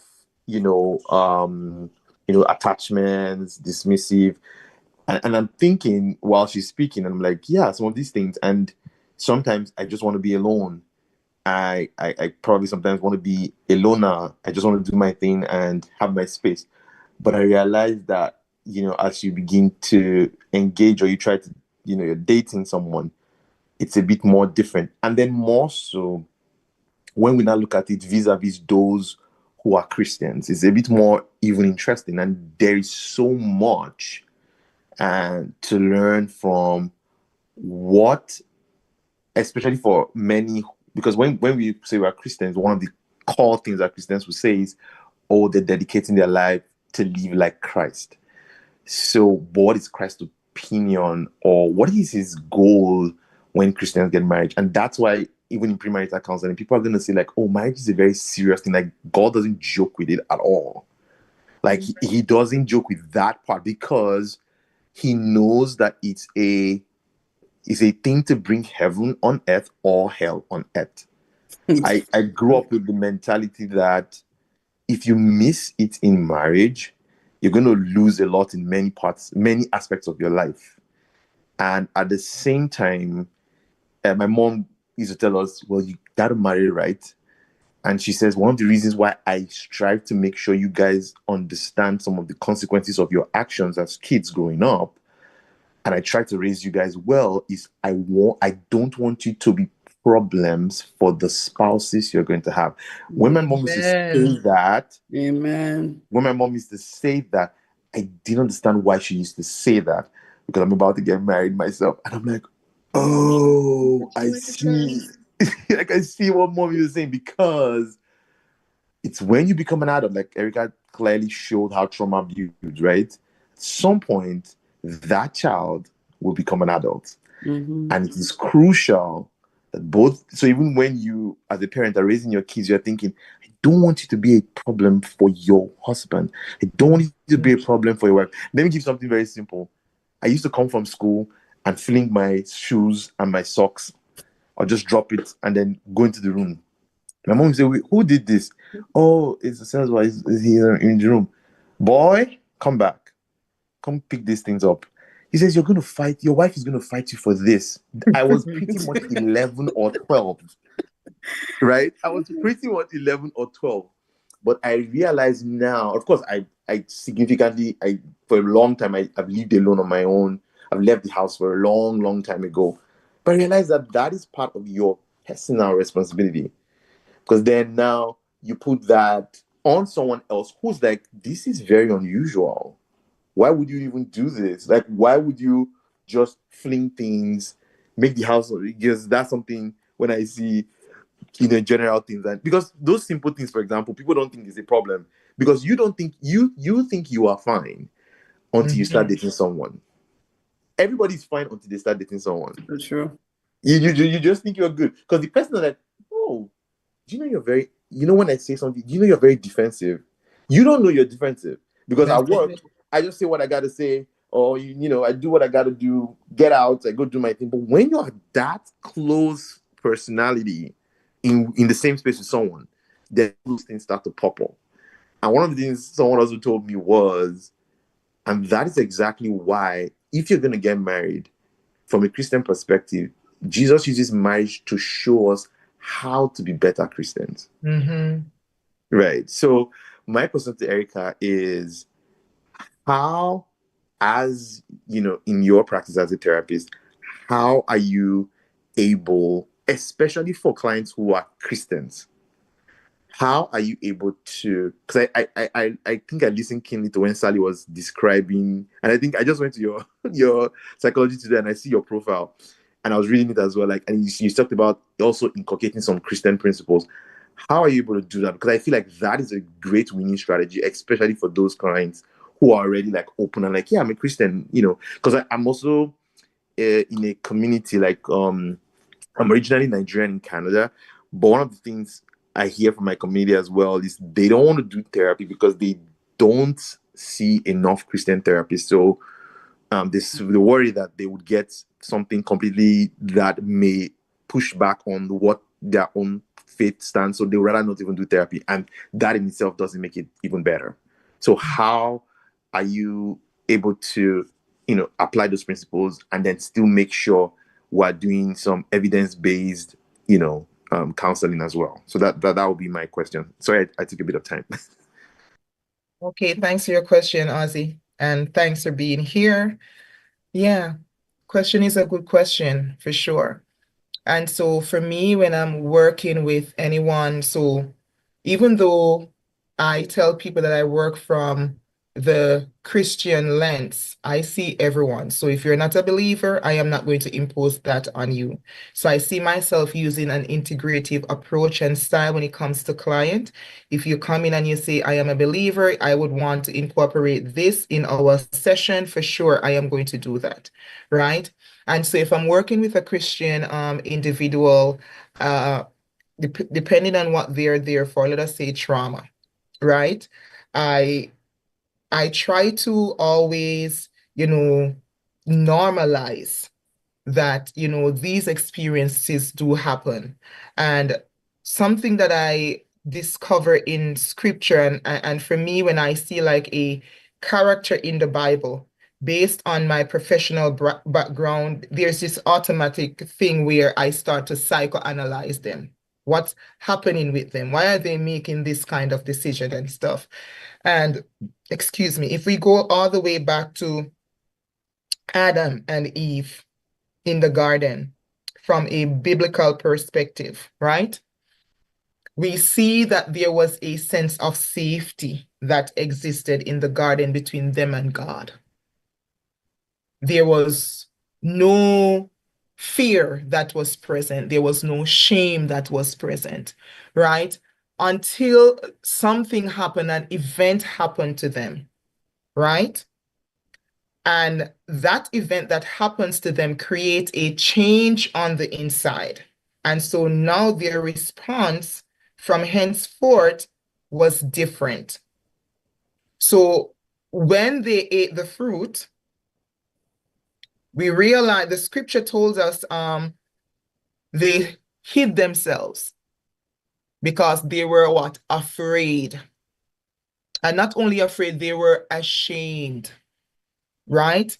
And not only that, when they were confronted on what happened, the response was lack of accountability.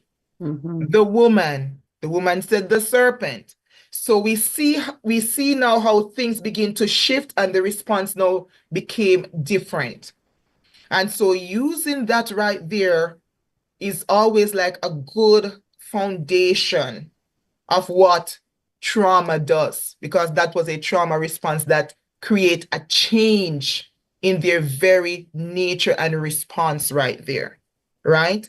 And also providing now, drawing from other knowledge base would be now, giving psychoeducation on the brain structure that have become, influenced by those decisions, bringing in some CBT, right? Bringing in other modalities that I know that would provide some kind of sufficient help for them, and working with them from that person-centered perspective, not to tear them down, but to empower them and let them know that this here that happened to you, so that which happened to Adam and Eve, and it has now affected us where it became intergenerational. So you see the same thing that happened from that time, it became intergenerational.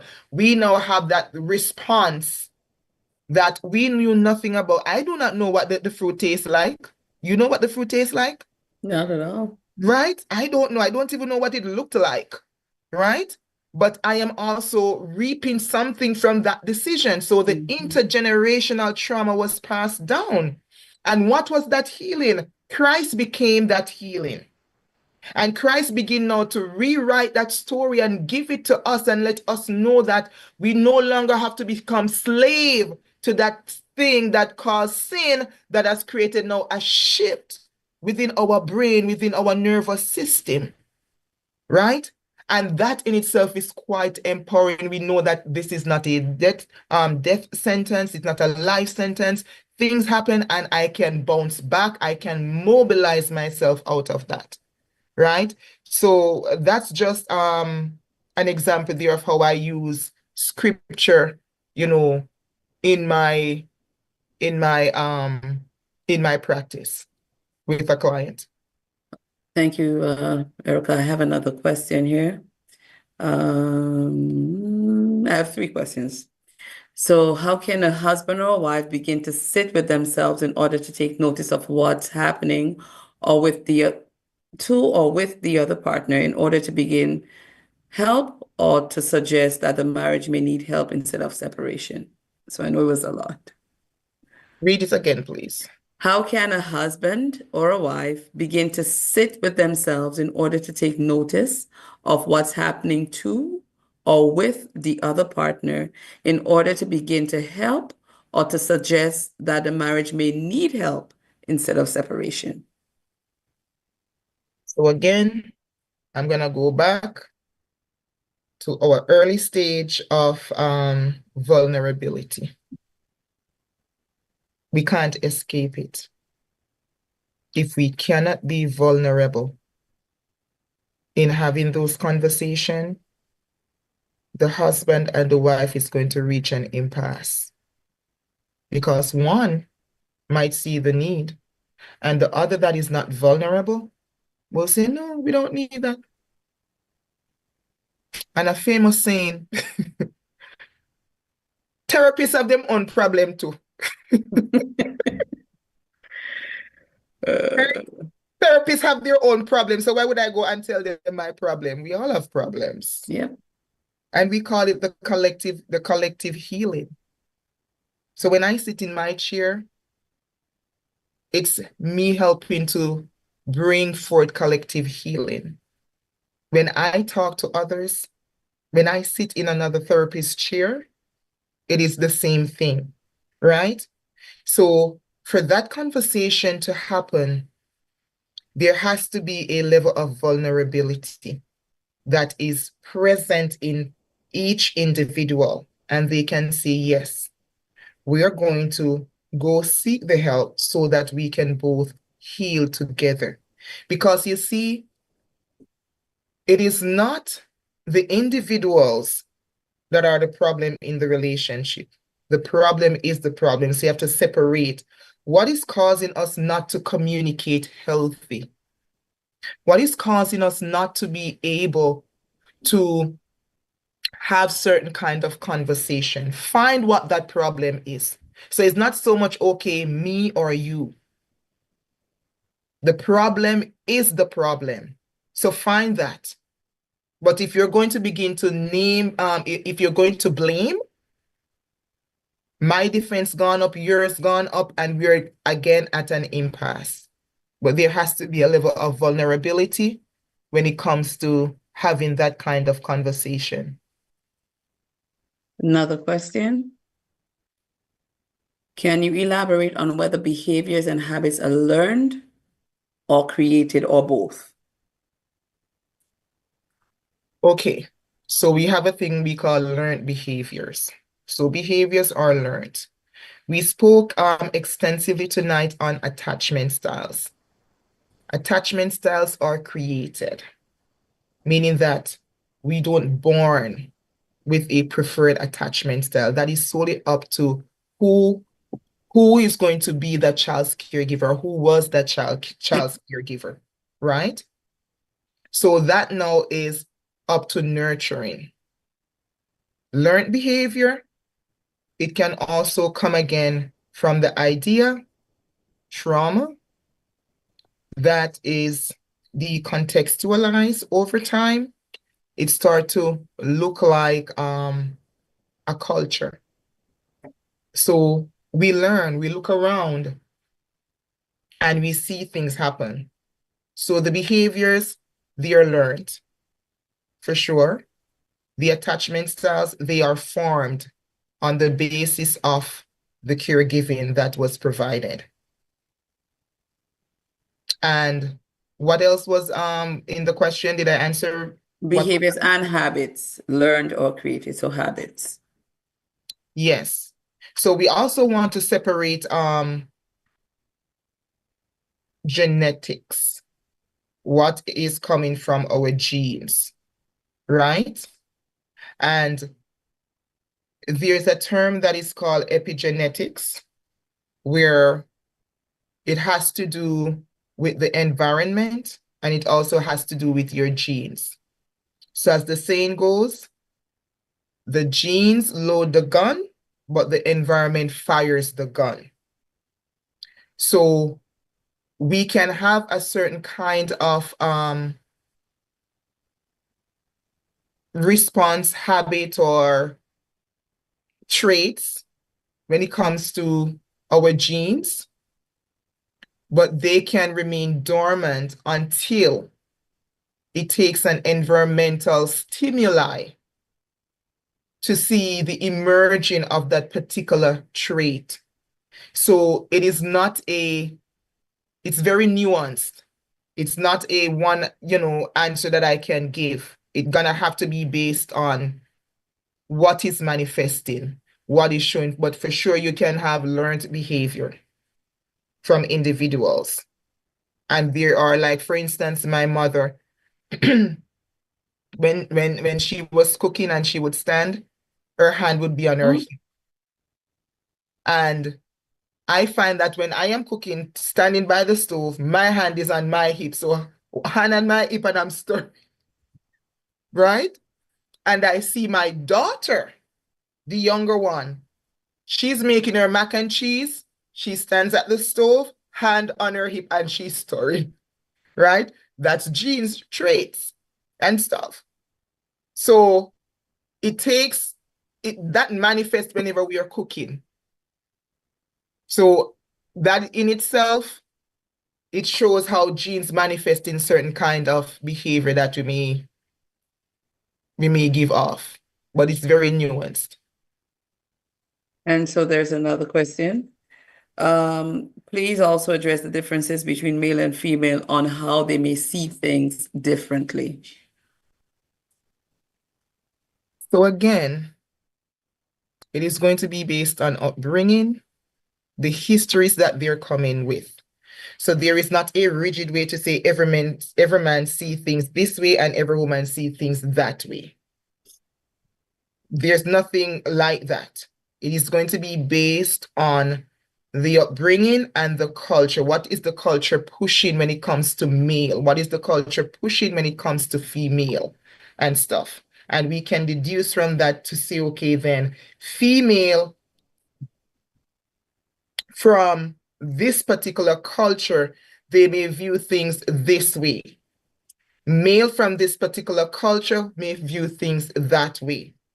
But to see, okay, then how male view things and how female view things, there's no such thing. But I can say if the individual was exposed to a certain kind of household, they can view things a particular way. So if the individual was raised in a single parent household, right? And whoever the single parent was, let us say, because for the most part, it's always like females. We have males that are also single parent, but predominantly it has been women, right? So I'm talking from that. So I'm not forgetting about men and saying they are not single parents as well, right? And there was no man, that child never saw, that mother with like a steady kind of relationship where a male figure was in the house.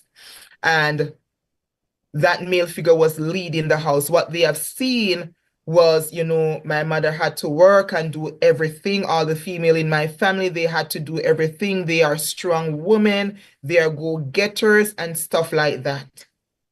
Now, to put such an individual who was not exposed to that male figure leading or that male figure dynamic within the home, usually when they are in a relationship, and if that male figure is one who was now raised in a home where the father figure was there and the father was leading out, and they see, okay, the father and the mother work together, there was not like a tug of war when it comes to responsibility and who is supposed to be the head of the household, and stuff like that.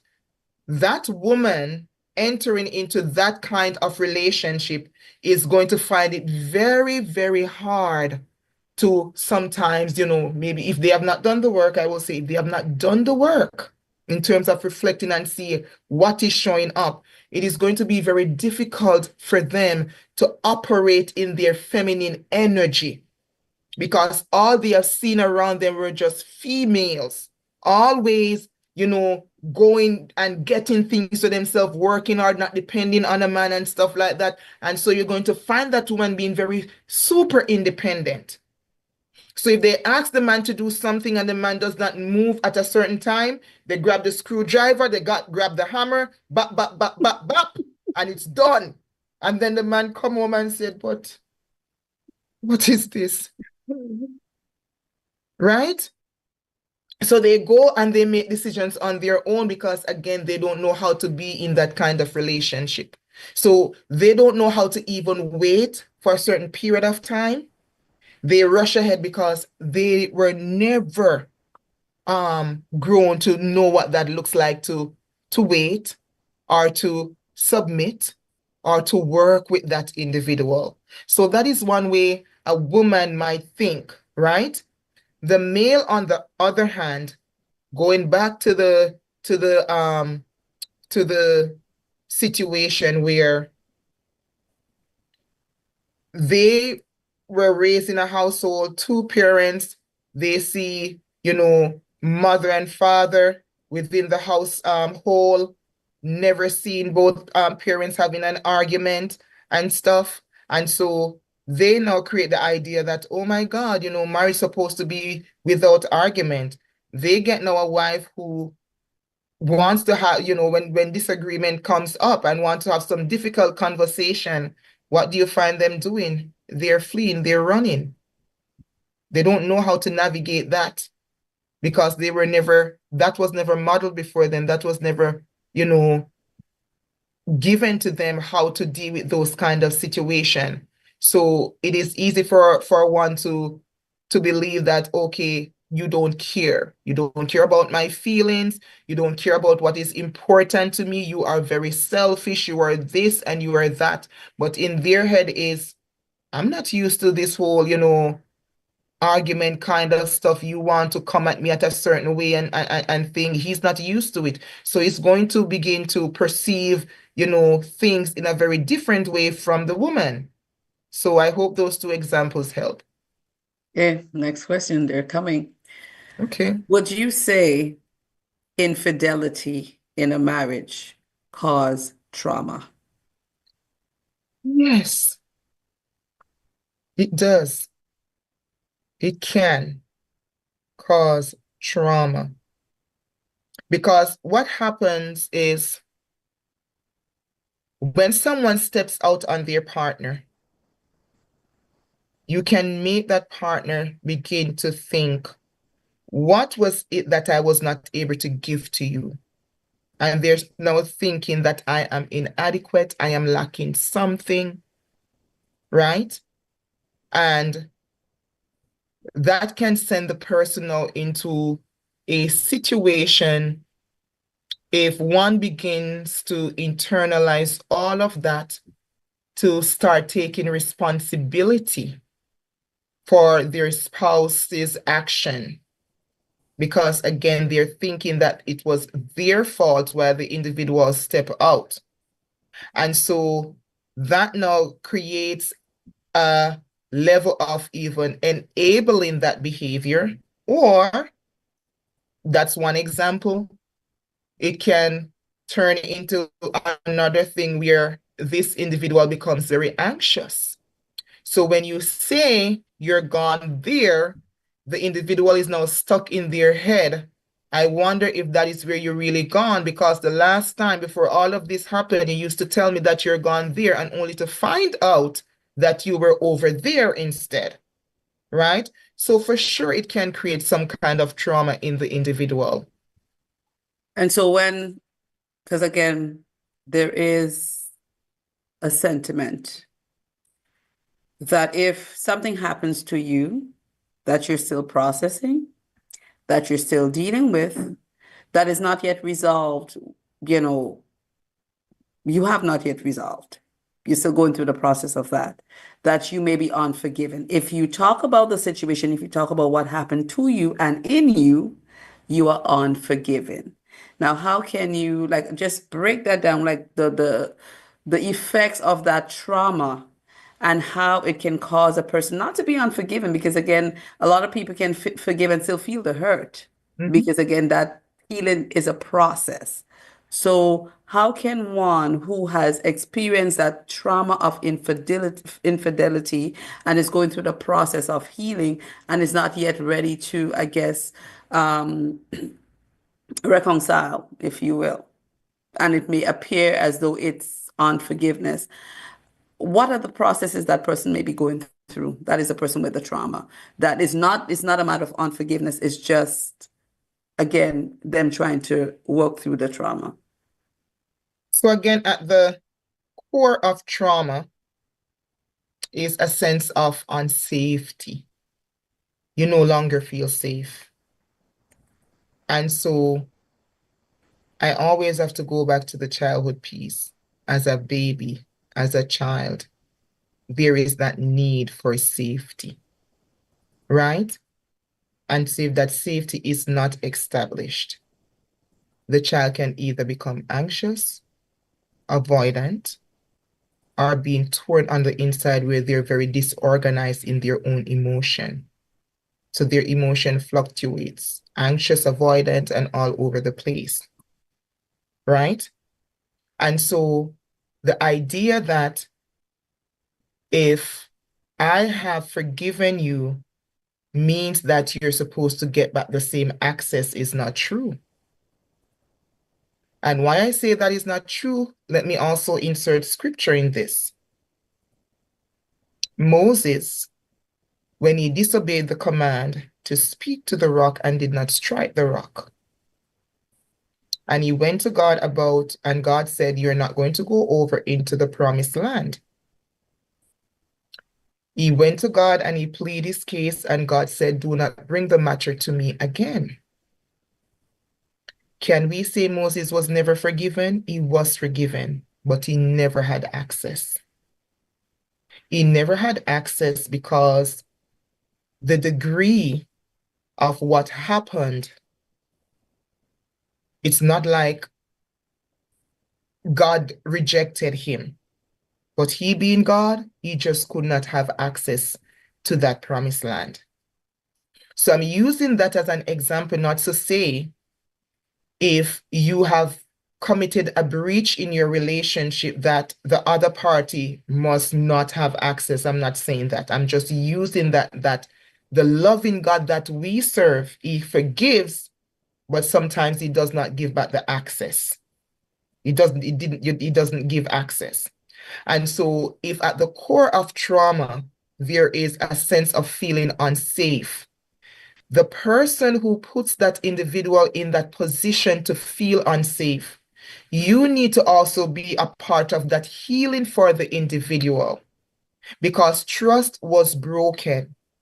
And because you may admit that you have done that which was wrong, as a minister said, confession does not mean repentance. You now have to begin to show and begin to prove that this individual can now be safe with you after such damage was done. So the responsibility is on you who stepped out to help this person to heal. The individual have to be a part of their healing, yes. So it's not totally left up to the individual who stepped out, but to regain that trust and that safety with you, you have to put some work in. And guess what? You have to wait until that person is ready, understanding that you created some kind of trauma. So can you be a soft place to this person? And if you're forcing the person and coming at the person and just keep on criticizing and saying you're unforgiving, you're only making it worse. Because what the person is perceiving is that you don't even validate how I'm feeling. So how am I going to take myself and put myself back in this when my own emotion that I'm feeling based on what was done to me, you can't even validate it. What you're telling me in not so many words, get over it because I already say I am sorry. Can such a relationship be restored? Yes, it can. It can be restored. But the party that did the wrong, you need to take a very humble position. Acknowledge what you have done and the hurt you have caused, and begin to validate the individual's feeling. And even though you might say, I'm sorry, and the person might feel triggered again, it is your responsibility to reassure. And you say, oh Lord Jesus, every time you bring up this,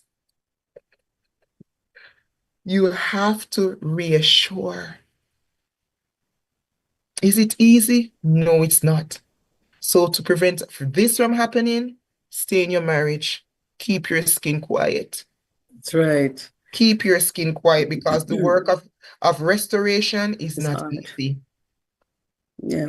And another thing, as you mentioned, the scriptures, another scripture that came to mind as you were talking is Adam and Eve right there. One sin. It was not many sins. It was just one sin. And God put them outside the garden and they didn't have access to his divine presence anymore.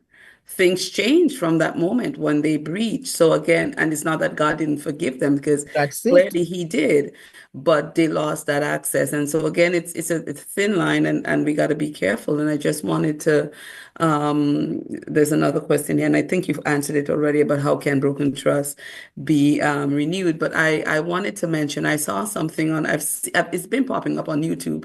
Every time I'm on YouTube, there is this person, and I don't even remember the name of whatever, but they're saying that, oh, they're basically targeting women, saying you don't need your husband to start working on your marriage. This is something that you can do all by yourself. And I've helped I have thousands seen of it. women, restore their marriages without their husbands. And, these are the things that you need to do. But really, can one person do the work? If there has been broken trust, if there has been infidelity, is it just up to one person or does it take two to tango? It takes two persons. It doesn't take one person. And yes, everyone has to do their work.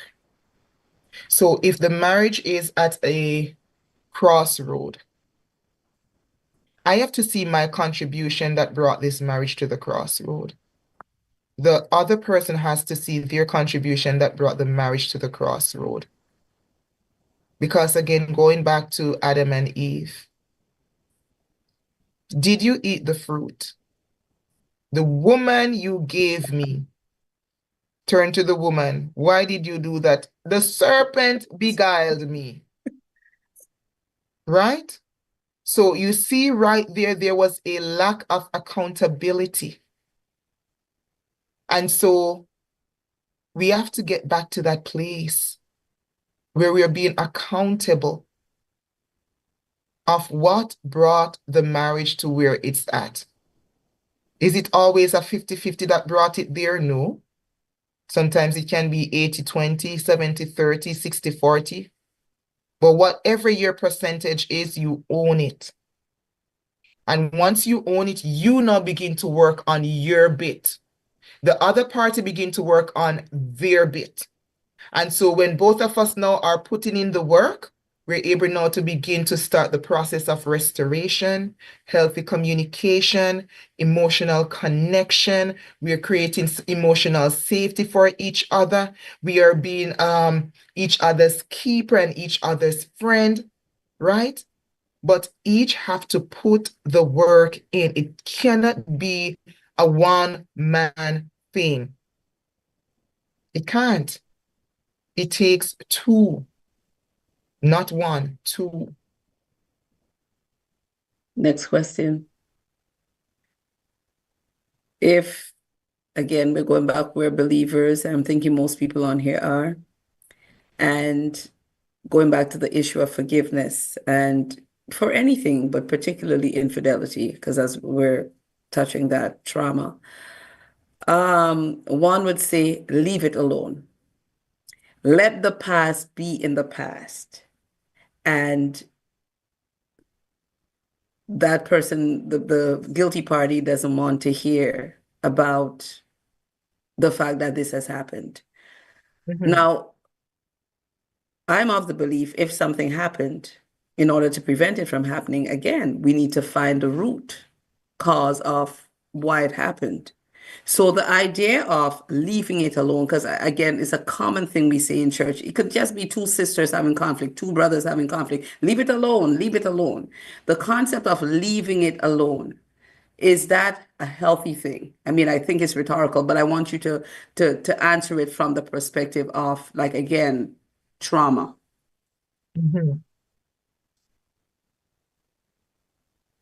Leave it alone. This is what I would say, leave alone. If someone step out, don't go ask them, so how many times you used to visit? And what were positions you have done? Don't ask for details of intimacy with the person. Right. Because your little heart cannot stand it. Right. Leave that alone. Leave those details and information alone. But the idea that you stepped out, can't leave that alone. It's the elephant in the room. You broke my trust. So how can we move past this?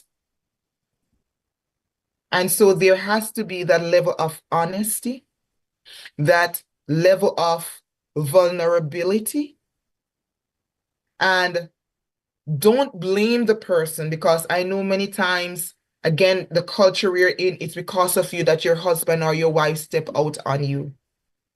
While there might be circumstances or situations that that party might be seeking approval or validation from someone, I want to be loved, or want to be seen, or want to be heard, at the end of the day, it is a decision that you make. It is not a decision that your spouse was responsible for. It's a decision that you chose to make. And so you have to take responsibility for that.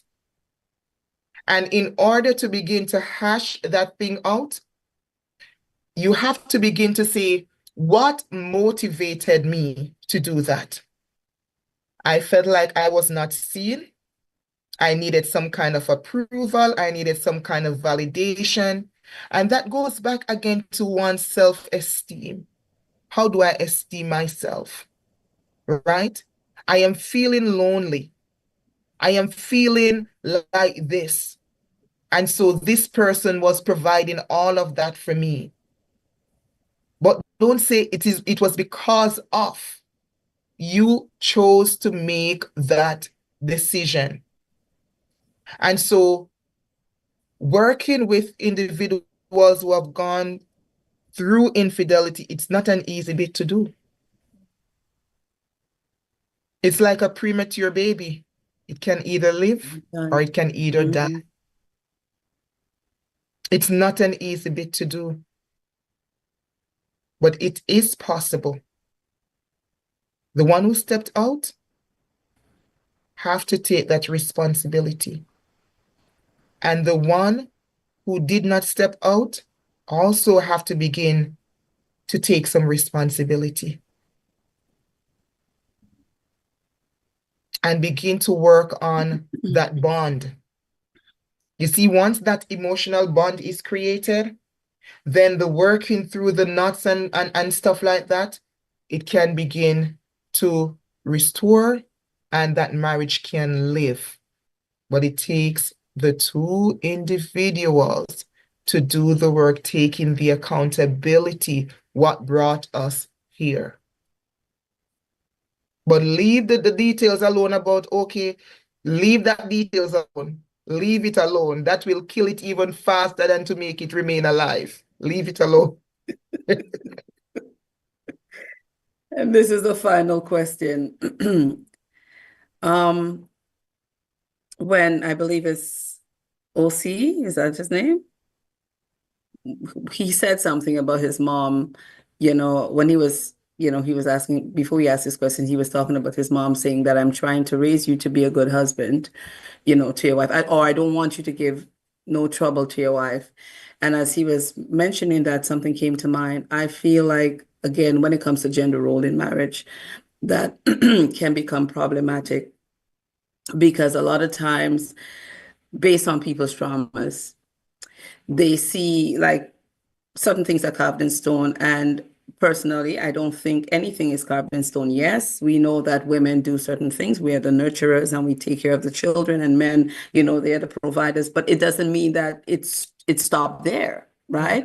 And so in a case where, for instance, you had a young woman or even a young man growing up as a child, they had a lot of responsibilities.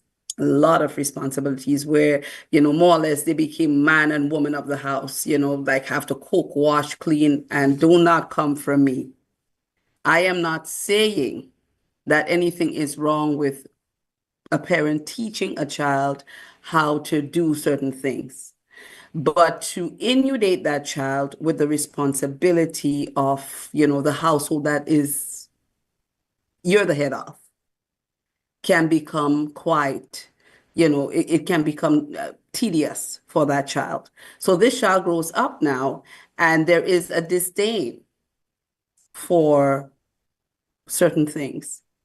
Now they're in a marriage and both people are working, and yet this person has to still function and do everything else, as if they're not working. And it can become so frustrating. And that person, again, is dealing with that experience as a childhood that has, again, somehow traumatized them. Because not everybody who was raised to take on certain responsibilities are happy about it. That's just a fact. I've spoken to many people who did not like their upbringing because they felt like they lost their childhood because they had so many responsibilities as a child. How do you remedy, a situation like that when a person felt like their responsibilities as a child was so much and to the point where they dislike it, but it's creating problems in the marriage? Well, how do you remedy a situation like that? It goes back again, and you see how vulnerability is coming up so often and emotional safety and stuff. Now, to have the conversation about what that was for you as a child growing up, and to pretty much say to your spouse, it is not something that I believe I can continue to take on to a certain degree where I feel like I am the only one carrying this, right? So it is important to have that conversation because sometimes these childhood experience happen to us. And when we find ourselves in marriage, we resist, and our spouse does not understand, why are you resisting? Why, whenever I mention this, you take such a disdain towards it? But within yourself, you know why, but it was never communicated. And so when that is communicated to your spouse, it gives them context. And what they can do in that moment is to be supportive. So it is not in the sense that you are neglecting your duties or neglecting to take on certain responsibilities, but you're saying that if when it gets too overwhelming, this is what it does for me. And that spouse now being safe for you will know how to, help you with that particular role or that particular task. But there has to be some kind of communication that is happening between you and your spouse. And guess what?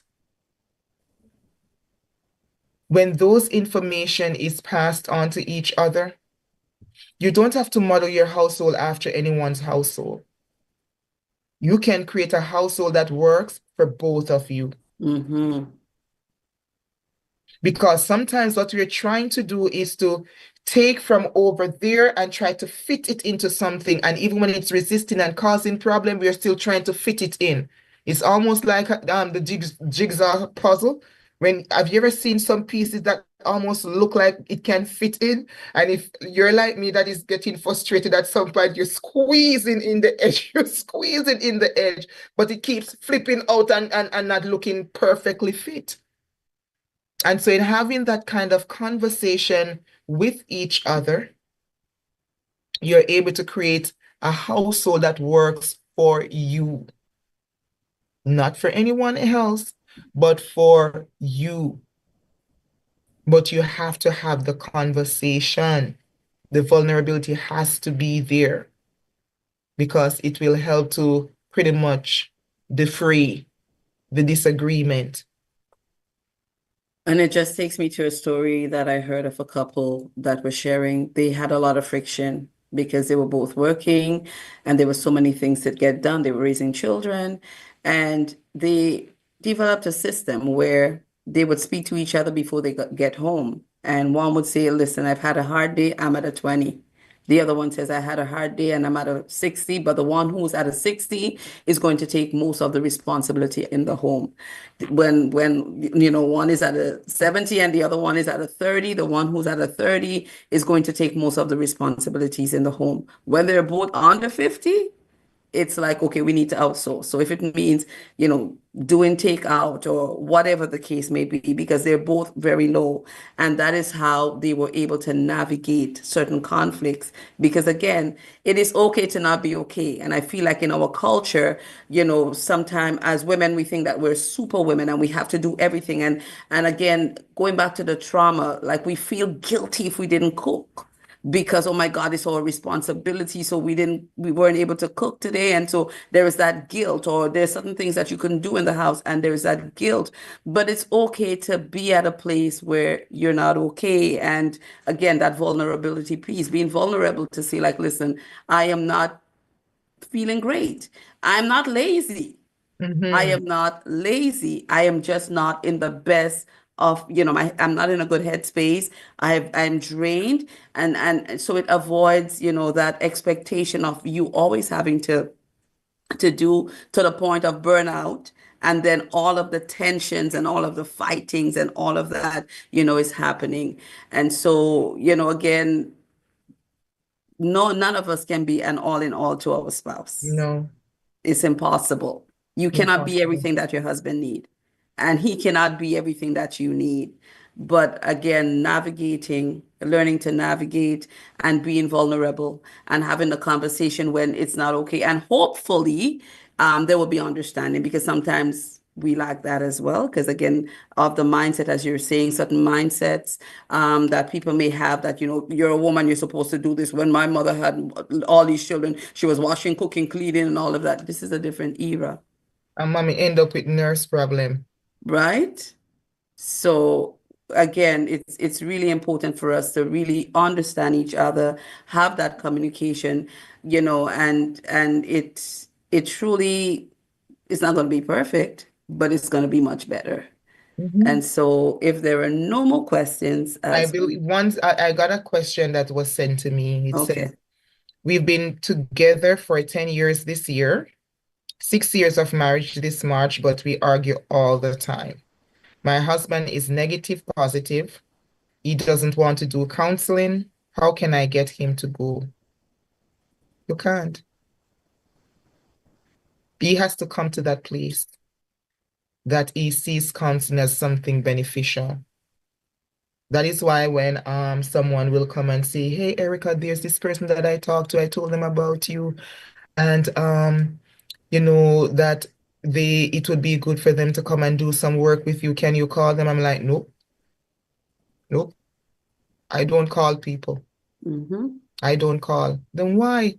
I said, because if they really need it, you give them my number, they will call, because they have to make the first step. Because counseling is a space that it is going to foster vulnerability, yet safety. So it's a place that's supposed to make you feel safe to be vulnerable. And so if your husband is at the place where you have mentioned to him, let us go and get some counseling because we're having these issues, and he's saying no, he doesn't want to go, you can't get him to do it. He has to come to that for himself, that I need to go and access this help. And if you force him where he said, okay, I'm going to go, I am telling you, it is not going to be too much of a wonderful experience. It's not going to be. So he has to willingly go in. And if he goes in willingly, his mind is open, he's ready to do the work that he's supposed to do. But if he feels like he was coerced into it, or he was, forced into it, he's going in with a level of defensiveness that is there. And the reward that he's supposed to get, or the benefit from the counseling, is not going to be able to get that, because he feels like it was not something that he really wanted to do. He's just maybe doing it to please you, but his heart is not really in it. It may not be the answer that you want to hear, but that is the reality of what it is. You cannot force someone to go and get their healing. They have to come to that place. They use the example when someone is drowning, they do not remain silent. Like, so when they hear help, help, someone is going to go and rescue them. But if you're there and you're not screaming out help, I might believe that, okay, you're just trying different styles in the water to float, right? So when you need that help, you cry out help, and then rescue will come. Amen. Any more questions, Lady Forbes? Do you have any more? No, I don't have any more. That was the only one sent to me. Okay, so I have no more questions as well. So I want to take this opportunity to thank you all for joining us this evening. It was indeed a pleasure. There was a lot of information shared. I want to also let you know that this was live streamed on Facebook and YouTube. So if you want to go back and view anything again, that's an option. You can do that as well, because there's a lot of information. And if there's anything you want to write down, or, feel free to do that. Erica placed her information in the chat. So before we log off, I suggest you get her email and her number if you are interested in contacting her. And for those that are on Facebook and YouTube, I think we can, I don't know how they're gonna get your information. Okay. I can't, well, you can find it in the chat and call it out. Yes, so for those that are on Facebook and YouTube, her number is 289-276-7348. That's 289-276-7348. And her email address is O as in orange, H as in Harry, P as in pot, C as in cup, S as in sun, dot 24@gmail.com. So that's ohpcs.24@gmail.com. So you are able to get in touch with her if you want to connect with her. And so again, thank you all for joining us. Before we leave, we are going to breathe a word of prayer. Father, in the name of Yeshua, oh God, we thank you today, God, for your goodness, for your grace, for your mercies, for your loving kindness. Thank you, mighty God, for allowing us to be gathered in this fashion. Thank you for, oh God, the information, the knowledge, oh God, that you have endowed your woman servant with, oh God. And I pray that as every person have listened, oh God, you will touch every heart.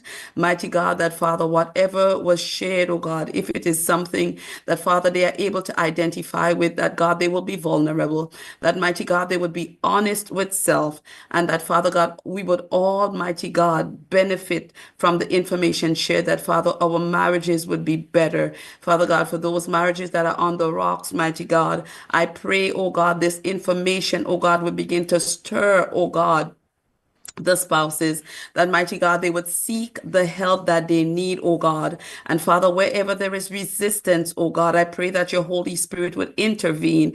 And mighty God, you will tear down strongholds, you would destroy principalities, and oh God, you will destroy powers and wicked spirits in high places. And that mighty God, you would cause, oh God, the marriages in the body to reflect Christ and the church as you have ordained it. That mighty God, the men would love to love their wife as you loved the church and died for her. And that God, the women would submit, oh God, unto their husbands as unto the Lord. I pray, oh God, today that you would have your own sweet way. We thank you one more time for this time that you have granted unto us. And we give you all the glory, all the honor, and all the praise in Yeshua's name. Amen. Have a blessed rest of the Amen. evening to all of you. For those of you who are in Toronto, enjoy the snow from inside. But it was Amen. great being Bye, here. guys. Bye. Thank you all for coming. Bye.